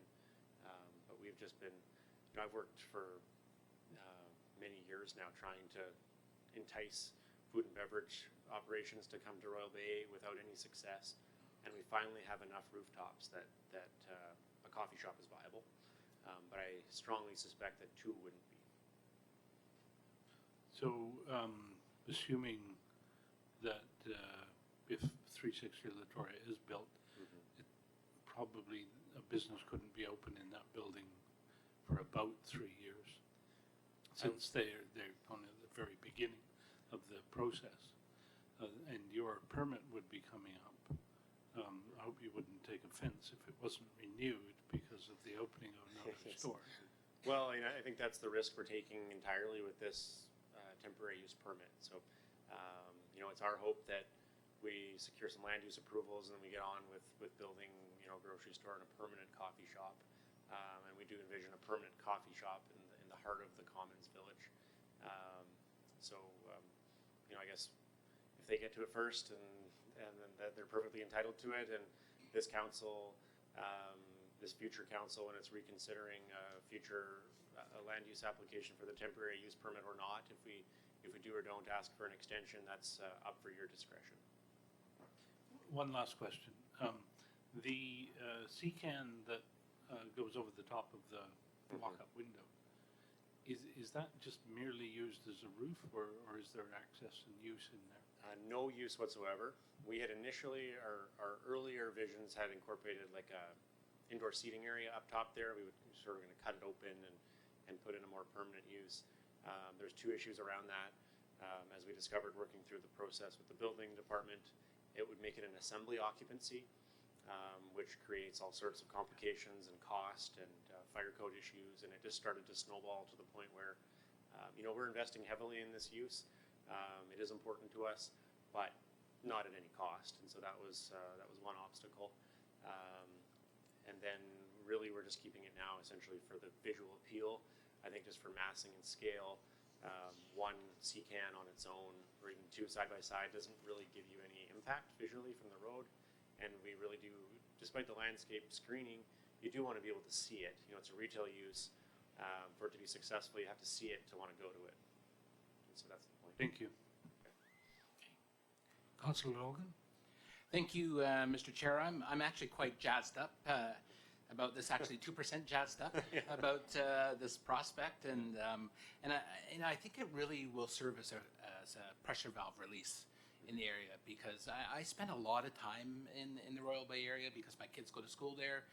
They play field lacrosse there. I walk there every weekend, and people are just screaming for some sort of coffee joint or some sort of retail outlet. So I think what gives me a lot of comfort about this proposal is that there's been a lot of thought put towards it, and I know some give and take between the city and Gablecraft, and to make it that much better. And even the simple changes to the drive-through window, makes a hell of a difference. And and I think the location is perfect because there's that light at Ryder Heshtall Way, and I know we tend to focus. All our discussion seems to focus on 30 minutes in the morning, 30 minutes in the afternoon. The rest of the day, there's no problems with traffic, and even my kids do take the bus to school, but occasionally I drop them off, and it's even in its height, it's not a big deal. I'm in and out of there in 5 minutes, if that. So I think the light will regulate some of that back and forth. So I think that it's a good thing. And I also consider it more than just a coffee joint. To me, it adds a bit of interest to the area. It's creative. The way it's going to be constructed, I would consider it as actually as a form of art, and a bit of interest. So I had a couple of questions, Ben. Is there an opportunity for or a separate place or for walk-up orders, and just to avoid the conflict with vehicles? Yes, there is, Councillor Logan. So actually, if you look on this site plan here, it's actually, I'm going to switch the rendering. Oops, I've broken it. Oh, there we go. Okay, so that's the walk-up window. So looking at it from Latoria Boulevard, so this is, so essentially you're looking at it, the pedestrian crossing at the controlled intersection is just kind of off to the left in front of that little C-can that says the Commons there. And that's actually the electrical building. So there's actually a pedestrian route that you can see running in behind that comes in from the crosswalk that would run in past the landscaping and the seating area. And then there's the walk-up window, which actually to Councillor Baxter's point, is actually also functioning as a roof, as a cover over that walk-up window. So we are expecting, a lot of walk-by traffic. That's, I think, where that's where the bike rack will go. That's where we're going to attract kind of the local residents, the cyclists, as well as the high school students. I think walking up. I'm expecting that the parents doing drop-offs, I think once there's 10 people in the walk-up window line, they're going to want to go through the drive-through line. But there's both options there. Thank you, and I do appreciate the question about bicycle parking. And I guess my other last question would be, in terms of signage, is there any signage that's needed to say, go here, we've got great local coffee? Yes. Yeah. Yes, signage is important. Absolutely important. There's also some lighting as part of this, all downcast lighting. So at Royal Bay, all of our lighting is always downcast out of respect for the dark sky policy that the city of Colwood has. So there'd be some signage up on that upper can. So that's the Sequoia logo. In case you didn't know, Sequoia, their other location is at the Royal BC Museum. So it's not always that widely known. So there'd be some signage up top there that would be lit in a tasteful way, as well as there's the signage on the electrical can in the front. It won't say the Commons, it'll say something like Sequoia Cafe. And it might actually say like Development Office, because our development office is down the same access route. Right out at Latoria and Ryder, we haven't contemplated any real significant signage there at this time, and merely kind of focused on the internal signage. Thank you. Councillor Jensen. Thank you, Mr. Chair. This is great, Ben. A lot of stuff I had has been covered off. We haven't spoken at all about the food truck court. Mm-hmm. Maybe you could just give us the 411 on that for a second. Absolutely, good point. The most exciting part about this to me is the coffee shop itself. It's currently conceived to really focus on your standard coffee shop. So you're going to have hot drinks, cold drinks, light fare. So you're going to have muffins and cookies. I do believe they intend to provide sandwiches and maybe some other offerings. However, for a few reasons, we thought it was important to also incorporate the food truck park. And so what that is actually 3 fully serviced food truck parking positions. So there would be, potable water. There's going to be a sewer connection for them, so it's proper sanitation. And our intent would be to work out with probably 1 food truck that would come on a regular basis. So we've had strong interest from some good local food truck brands. So one of the food trucks that attends Eats and Beats.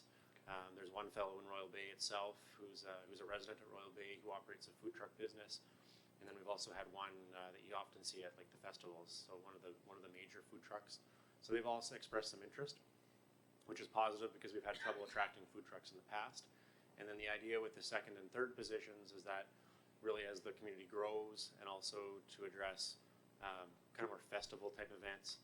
If there's an event at the secondary school, which we just worked with the secondary school administration to facilitate parking. They had a handball tournament, so they all kind of parked back in this area south of the intersection. So on days like that, we would imagine that we would perhaps have a 2nd or 3rd food truck.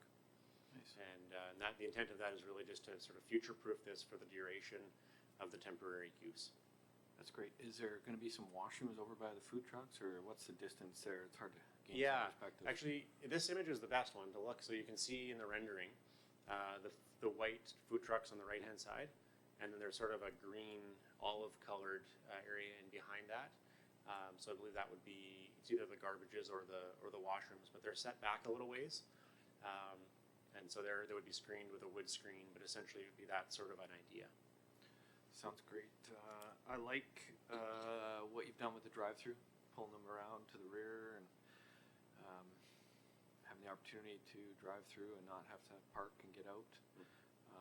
I like there's lots of coffee shops in town here that are in extremely busy locations that have way fewer parking spots, so I think that's great, having a couple dozen, or was it 15 or 16 parking spots.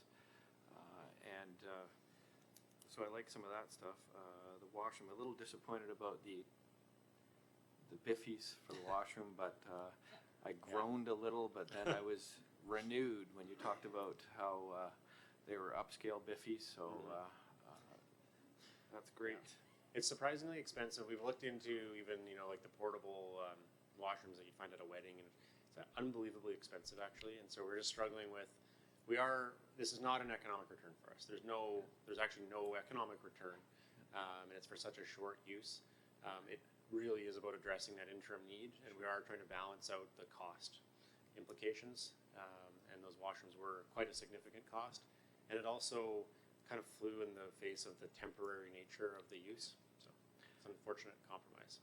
That's, I think that, and as far as the traffic goes, I mean, with the temporary nature of this, we are going to be able to assess traffic.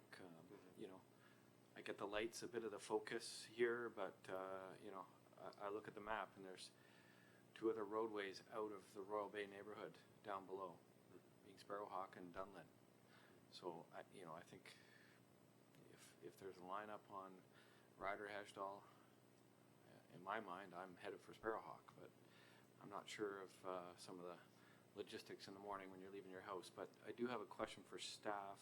Dennis, the 3-year temporary use permit, is that reviewed in 3 years, or is that something that's spoken to each year? Does it come back to the table yearly for review or anything like that, or is it like any other permit once it's issued?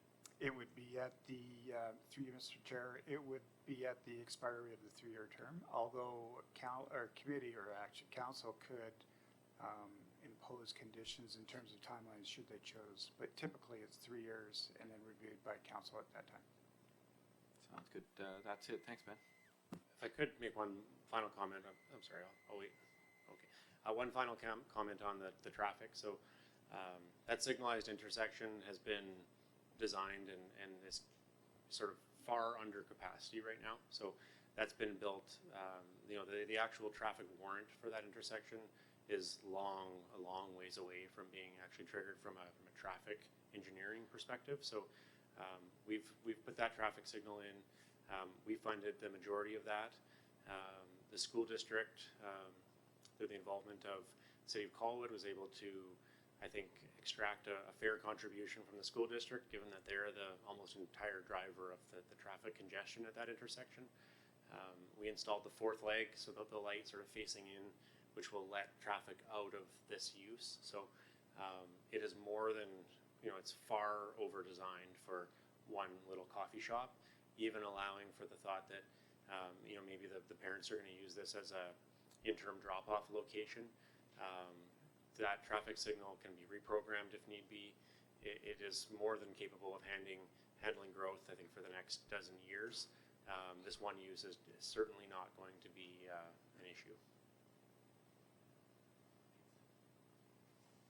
Councillor Day. Thank you. I am just asking, maybe you could look at your landscape concept map in your slideshow and just explain the traffic movements for the drive-through? Absolutely. So essentially what you would, I think everyone would come in from Latoria Boulevard, so we don't show the intersection very clearly in this drawing, but the pedestrian connection to RBSS is where the crosswalk is, so that's the intersection. So were you to drive down Latoria Boulevard and you decided to turn right into the coffee shop, you would make a right-hand turn on the green or the red and turn right onto what would then become Ryder Hesjedal Way potentially in the future. There would be a 10-meter asphalt pavement section just to stop kind of gravel from heading back out onto Latoria. You would head down the page essentially, and you would turn right. There is right at the bottom of the page. There's kind of a round shape, and then there's an odd shape like a sideways, like a shark fin, upside down shark fin there, and there's an arrow pointing in. So the traffic would actually kind of pass through, cross over the exit lane. You would enter and have the choice of going into the parking lot, or you could turn into the drive-through lane. And the sort of little gray shapes with the green inside would be landscaped berms made out of blasted rock and planted with landscaping. So there's temporary landscape beds. And then you would travel down through the drive-through lane. There would be an enunciator, like a proper drive-through enunciator device that you'd speak into. And then you would carry through, there's like the crosswalk. You could see the accessible parking space with the crosswalk crossing providing access to the walk-up window. and then essentially you cross over there, and then you would come to the pickup window, which is actually located just underneath the overhang provided by the overhead container. And then you would continue out, make a left-hand turn motion. You would park at the intersection or stop at the intersection. That new intersection is camera activated, so the camera would pick up the car waiting to leave, and then it would activate the signal. So definitely the drive-through portion is the most difficult aspect of the ask for me. It is a temporary use permit, but there is part of me that recognizes that if this use is permitted now, what's to say that that won't be the bricks and mortar option in the future? And I did hear you say that it was a critical component to the success of the coffee shop. Can you give me any more information about that? Mm-hmm. Yeah, I think there's a sort of a two-part question. I understand that some of the reservation around a drive-through component. I think that there's a concern around climate action and greenhouse gas emissions. I would sort of make I guess a counter argument that this could potentially be a benefit for the reason that currently I think that there is a lot of, I don't have any sort of evidence to quote you, but I think speaking from my own perspective, you can only have so many Red Barn sandwiches, and sometimes I get tired of bringing my lunch, so we do oftentimes go to Langford to go for lunch, or we'll drive up to Royal Bay Bakery and grab a coffee. So I think this is going to intercept a lot of that potential, call it leakage, that retail leakage that leaves the site. So from that perspective, I think that we potentially could actually save on some trips that way, or at least the length of trips. Now, as far as the component of how it's critical to the success, that comment is really derived around, and I'm trying to focus tonight's ask around just the temporary use permit. We'll have a separate process for the land use decision on Latoria South. The reason why it's so important to the commercial viability of the operation is because we're just in that awkward adolescent stage for the retail viability of Royal Bay. So I've been here, we've tried every restaurant in town. We've gone up to Nanaimo, we've gone to Vancouver, we've struggled to find quality food service operators that are willing to take a risk. They're usually run by entrepreneurs. You've got to mortgage your house and take a big risk to make it work. In this case, we're teaming up with a bigger, more experienced organization, but still they're not interested in this coming in for fun, and they do need to make a profit. So the reason why it's so critical is because we don't have the critical mass of residents yet, and we think we have enough to support the business, but not enough to support a purely walk-up business plan. And so working with Sequoia Cafe, with Truffles and with 2% Jazz, we've decided to make this thing viable. It does have to have that drive-through lane. Okay, thank you. And I'll reserve the rest of my questions for the staff report, because I have some questions that are probably more best addressed by staff. Okay, thanks very much, Ben. I didn't realize Sam, I didn't recognize him. 14 years ago, I remember him, he trained me as a barista. I wanted to become a barista. Yeah. And I think I was his worst student. He brought this thing called caning in, and he was caning me. And but I remember how he used to train all the young people, and he never charged anything. Like, these are people in our community, and just a phenomenal guy. So I don't know if you recognize me sitting up here, but no, I remember him 14 years ago. So okay, thanks very much. Thank you. Okay, moving on, new business. We're back to your subject. 6.1, 365 Latoria Boulevard, temporary use permit. And I'm going to ask Dennis Carlson to the podium to introduce the item, please.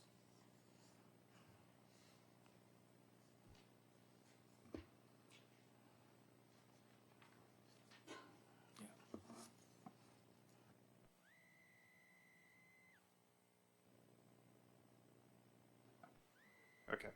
Thank you, Mr. Chair.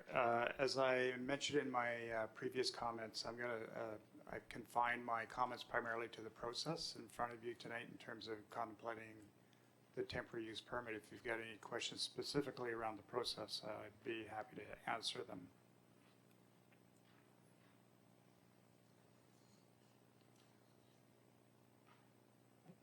Okay, thanks, Dennis. What I'm going to do is provide an opportunity right now for the public to comment.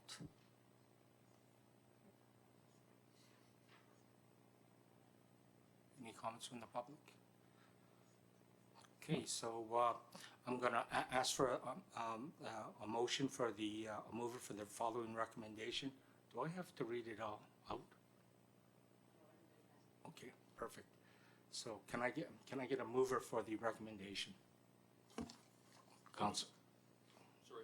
Councilor Parkinson. Can I get a seconder before? No, that's right. Don't need a seconder. Okay, I'll open it up for discussion. Committee. Councilor Day.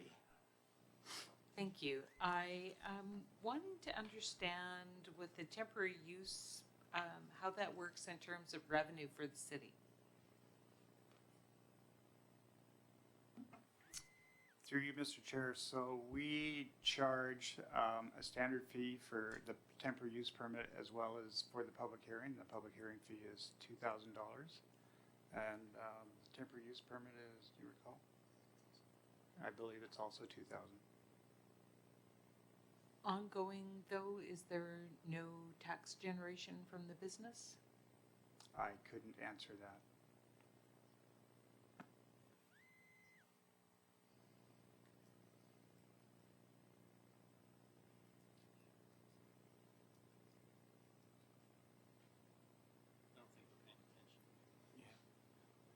Is there any staff who could answer about the taxes for the temporary use permitted business?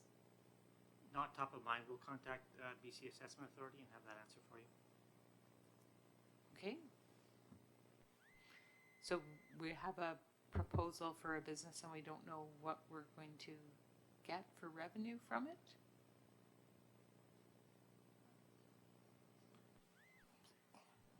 Please. Through the chair, the land that is considered Gale Royal Bay South, whether it's got no building or any use on it right now, has been paying taxes.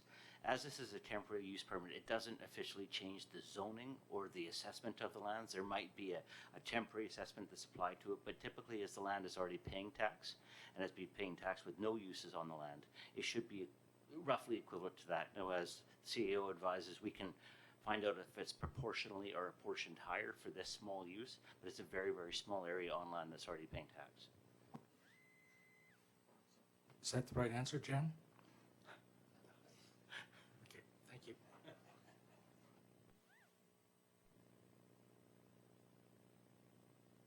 Councillor Baxter.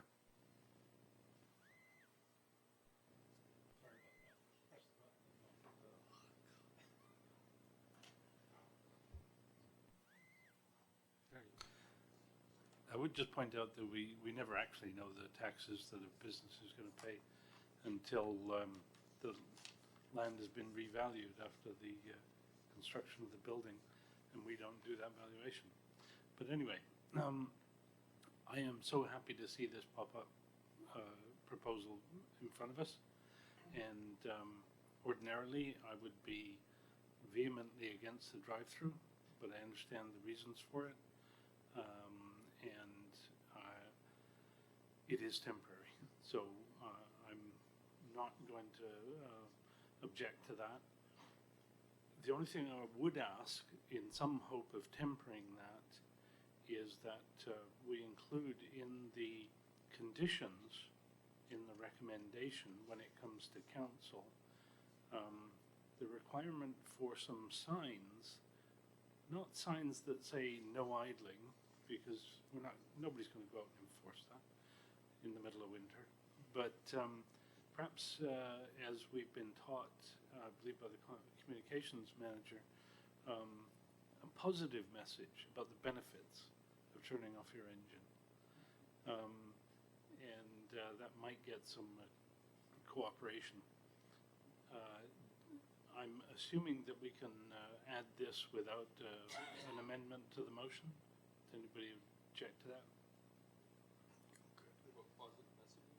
Yeah, but just requiring some signs with this positive message. Staff can insert that when it comes back to council for decision. Okay, with that, I'm all in.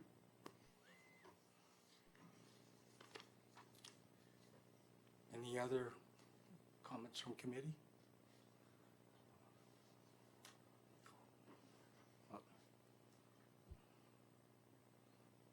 Councillor Day? Sorry, I just remembered it was the positive commenting, and I forgot to mention that when I was looking at the drawing, I was very impressed with the accessible parking spot that was included and its proximity to the crosswalk.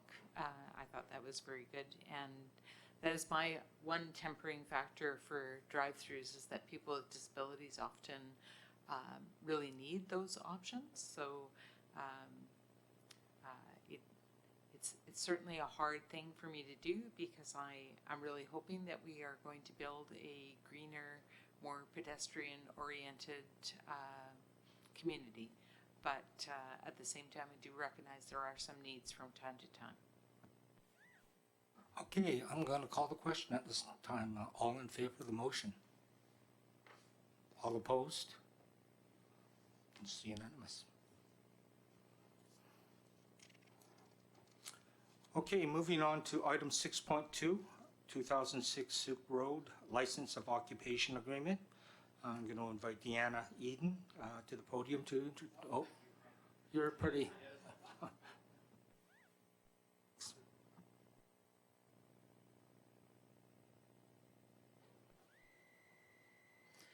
Okay, thank you very much. This is an agreement for license of occupation for the Helios project, which is located at 2006 Sioux Road.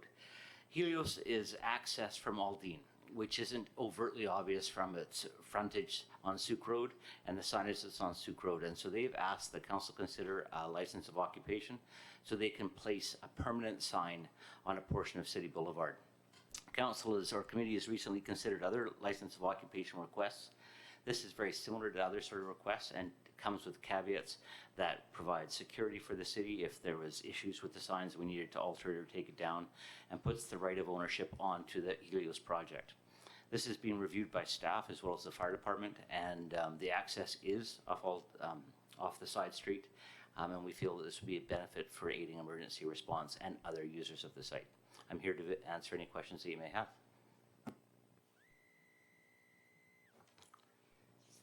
Any comments from the public first?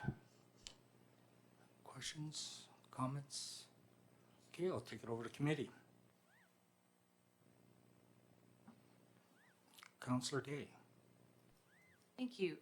In the proposal, I understand the reason for it. I'm very familiar with the site, known people who've lived there quite a few times, and it is a very dark area, so I just wondered about illumination for the sign.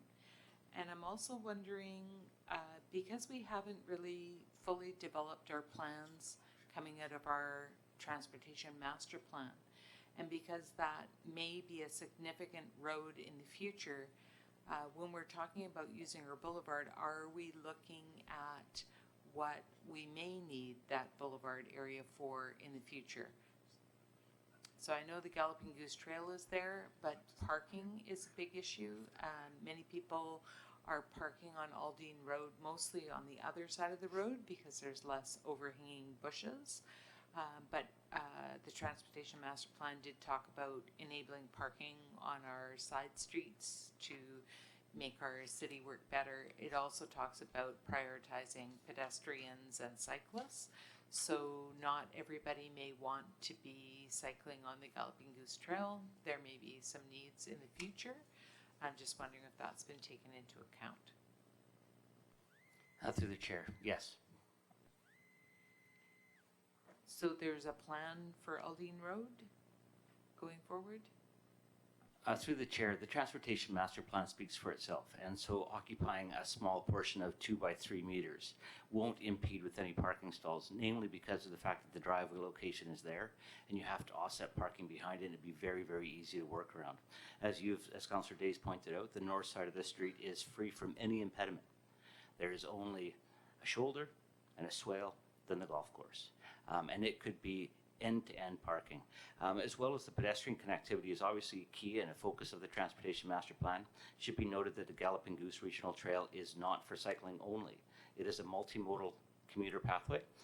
However, if council felt the need to duplicate that with a sidewalk on Aldine, we could certainly bring that forward as a budget item for their consideration in some future year. And about lighting? The sign is not proposed to be lit from the information that I'm aware. However, if they did wish to light it, the electrical illumination is on the same side of the road, and they would approach BC Hydro and get their own power supply and dip, and it would be on their own metering.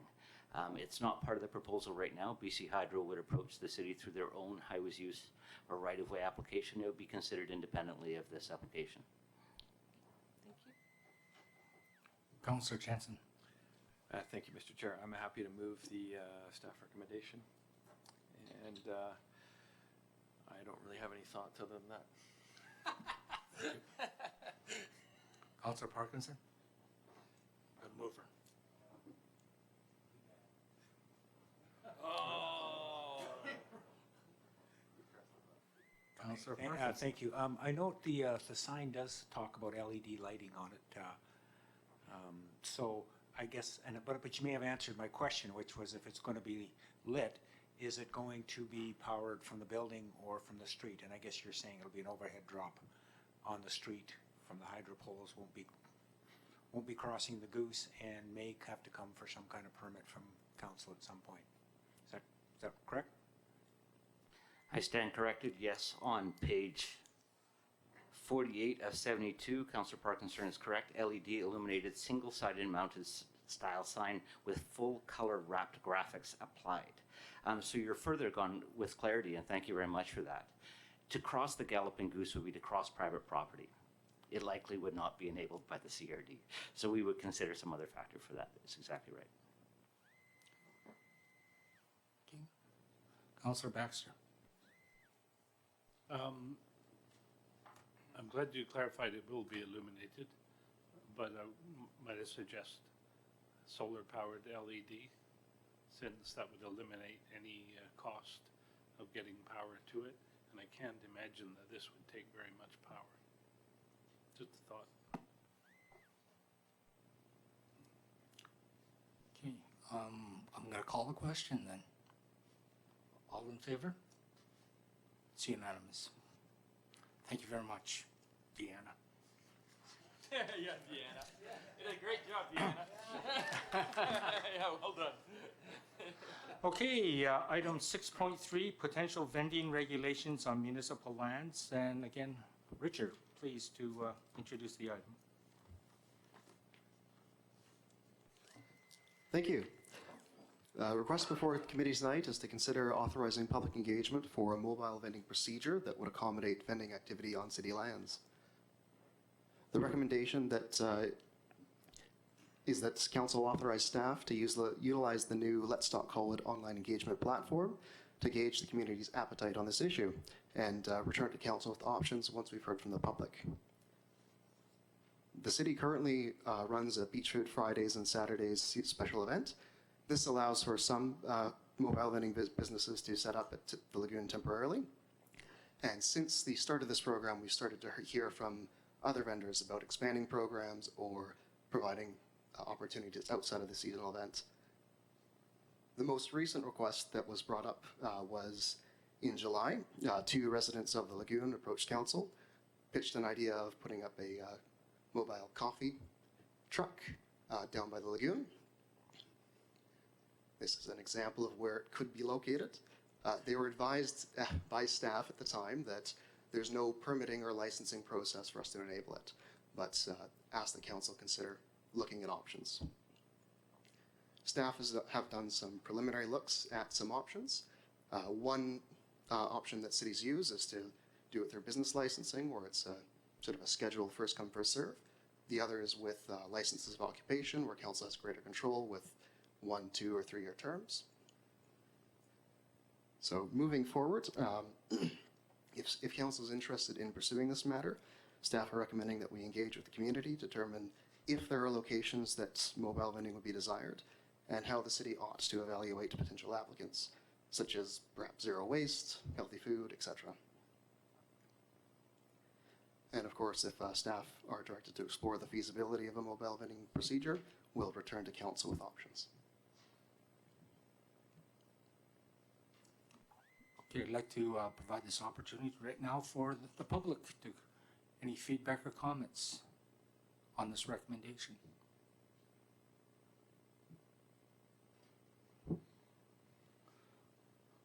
Okay. First, I'll ask for a motion for the staff recommendation on committee. Okay. Councillor Baxter. And now I'll open her up for discussion. Councillor Jensen. Thank you, Worship. I was going to move that motion, but that moved right along.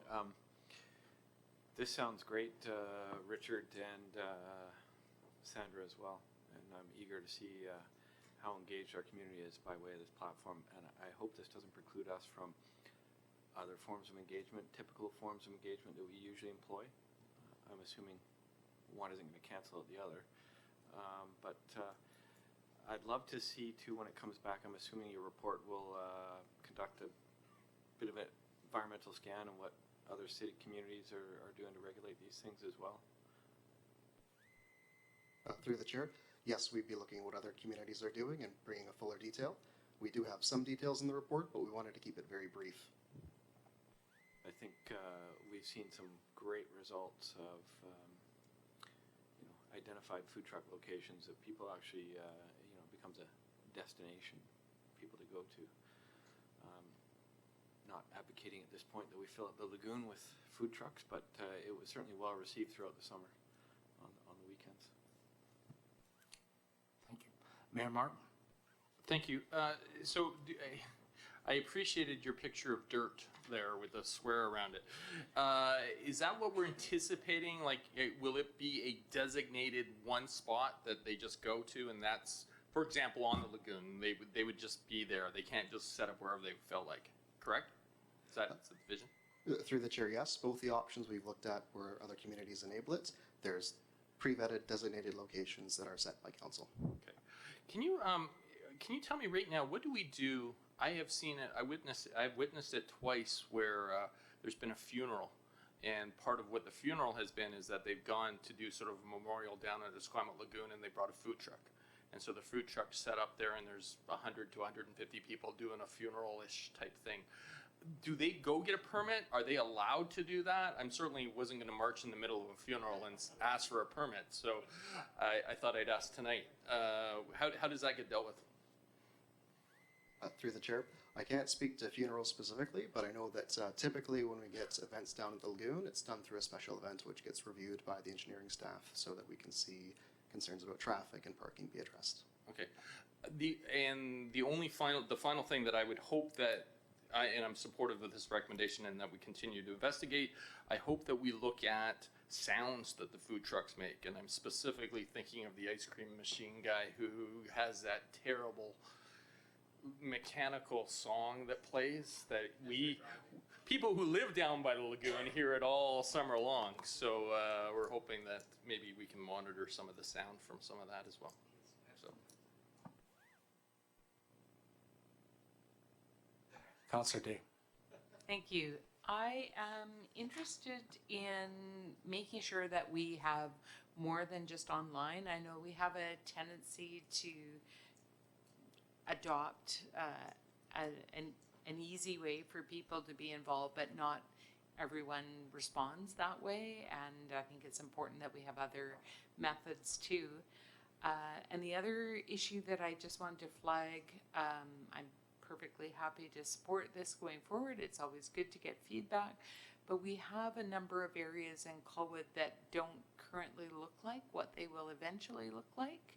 So there may be some sensitivities to consider in terms of not wanting to create ownership of a public space. So just being really clear that, you know, it's for these years, this will be a fine use for this area, but we are going to be building a sidewalk or creating a multi-use path or whatever is going to be coming, so that we just keep our lens sharp in terms of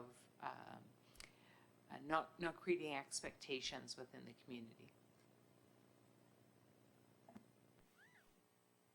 Okay, seeing no other comments or questions, I'm going to call the question. All in favor? Opposed? Seeing none? Thank you very much.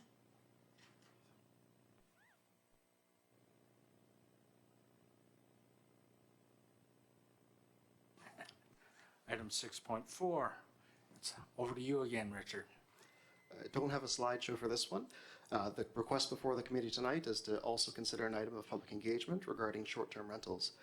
Specifically that the city use the Let's Talk Colwood online engagement platform to gather insights into the desires and expectations of residents and business owners regarding short-term rentals, and further that staff prepare a report summarizing community feedback and potential options to regulate short-term rentals after the desires and expectations have been expressed.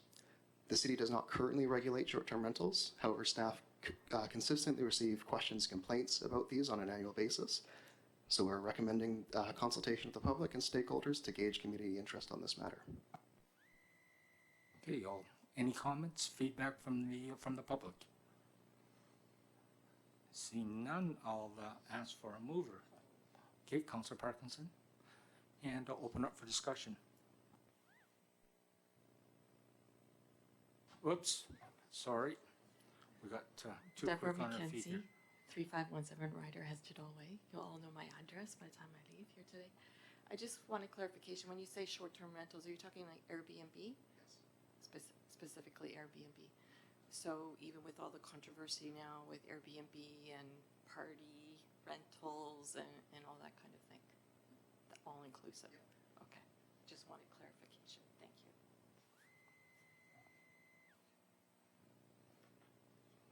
Okay, Councillor Jensen. Thank you, Worship. No need for me to move this, but I too have a lot of questions around vacation rentals, and I've heard it both ways from our community, and I am eager to hear what people have to say. And I see there's only a handful of complaints per year, really, so it's not alarmist. But I encourage everybody, if you haven't done so, I've done it. I did it again last night when this was on the agenda. If you go to the Airbnb web platform, or any of them for that matter, and you can't search Colwood, but you search Victoria and then you move the map to the lagoon area, it's very enlightening.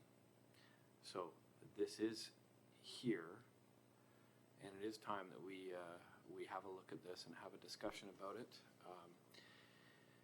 I think back to only a decade ago, there was no legal suite here, and we did take the step.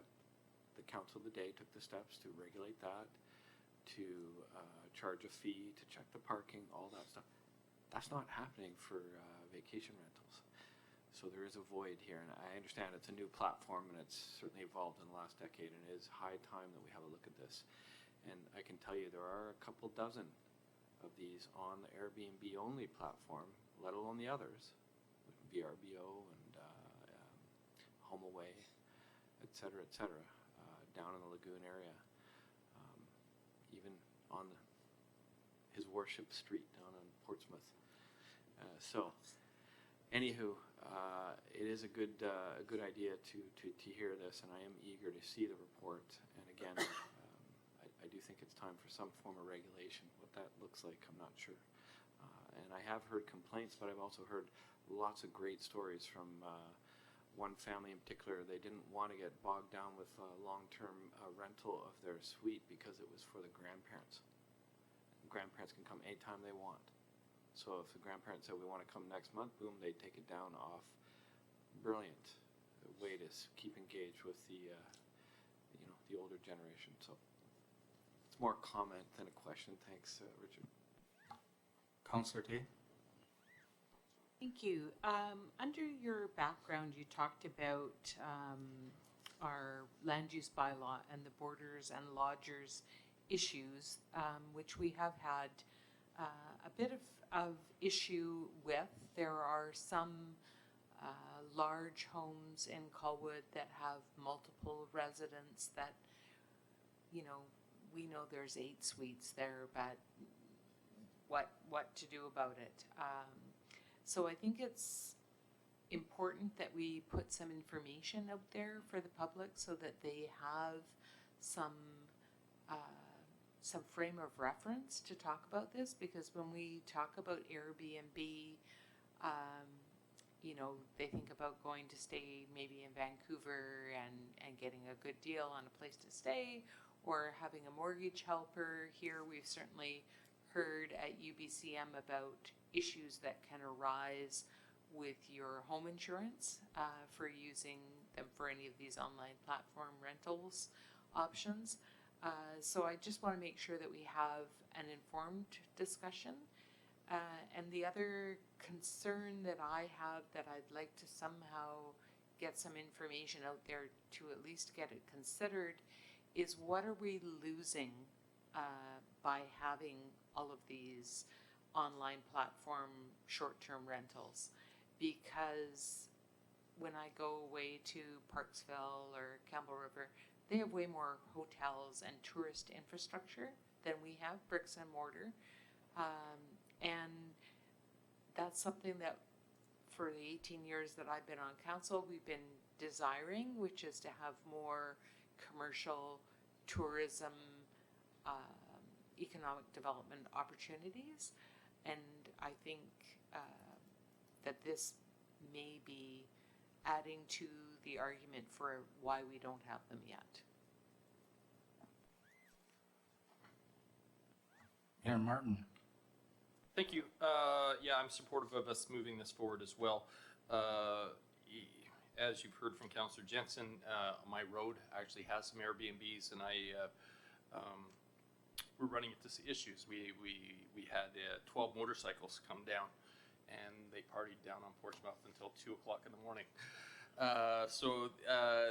And there's not much you can do about that. I know I've also been lobbied by the Bed and Breakfast Association, asking that the same requirements and expectations that we as a city put on them, they would hope that we would be putting on the Airbnb homes as well, so that it's a fair playing ground. So I'm interested in this moving forward. I think this is a discussion this council will definitely need to have in the future. Okay, thank you very much, Mayor. At this point in time, I'll call the question. All in favor of the recommendation? It's unanimous. Okay, at this point in time, item 7, final public participation. I'd like to offer this final opportunity for the public to comment on tonight's agenda items.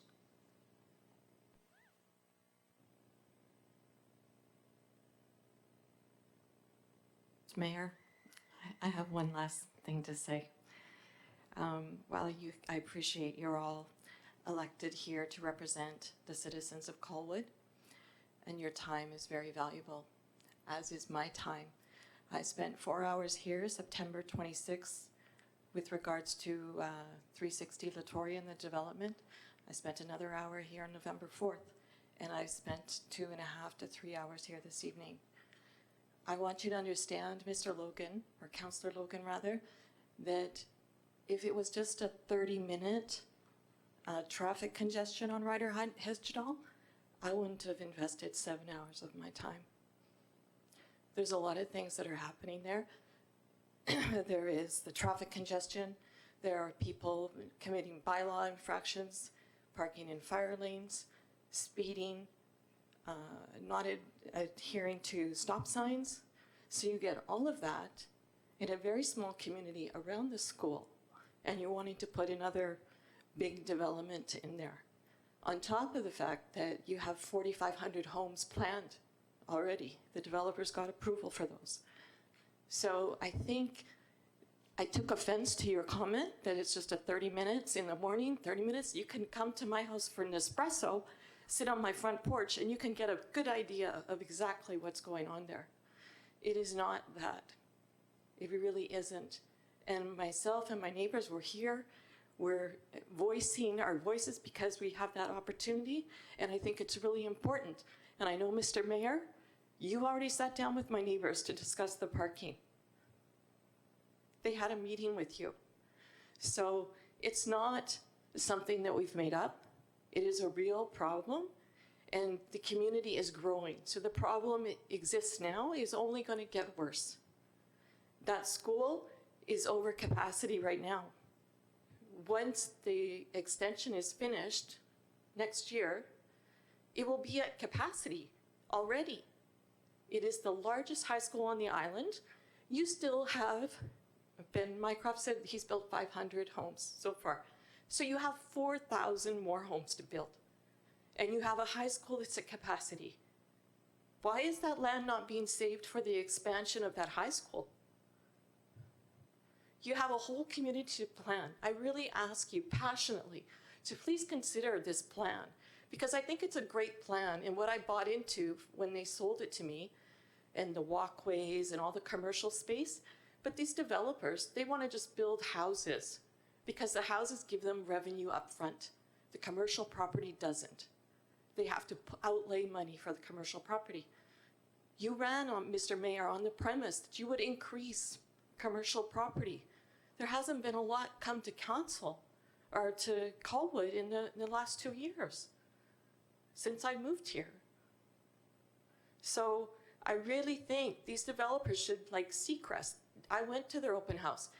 All they're talking about is building houses. They're not talking about the thing that anchors a community. I came from the mainland. I moved from Toronto to Vancouver, and I lived in Yaletown before the Roundhouse really got built up and Yaletown got built up. And I watched it grow, and it is an example of how to build a community. They put the community center right there in the center, and they built up all the retail space throughout Yaletown around it, and then they built in that area, dense high rises, but they built a neighborhood, and a neighborhood that people traveled to and really enjoyed being, and restaurants and small business and all that kind of thing. And that's what I envision, that you envision for Colwood. So please, I request that you really think about the development that's happening in the area. Thank you. Thank you. Any other comments from the public? Okay, I guess I'm looking for a motion, or the next meeting, item 8 is, the next meeting of Committee of the Whole is scheduled to be held Monday, January 20th, 2020 at 6 p.m. And get a motion for adjournment, please. Okay, so Councillor Day, seconder. I guess we don't need one. Okay, all in favor? Thank you.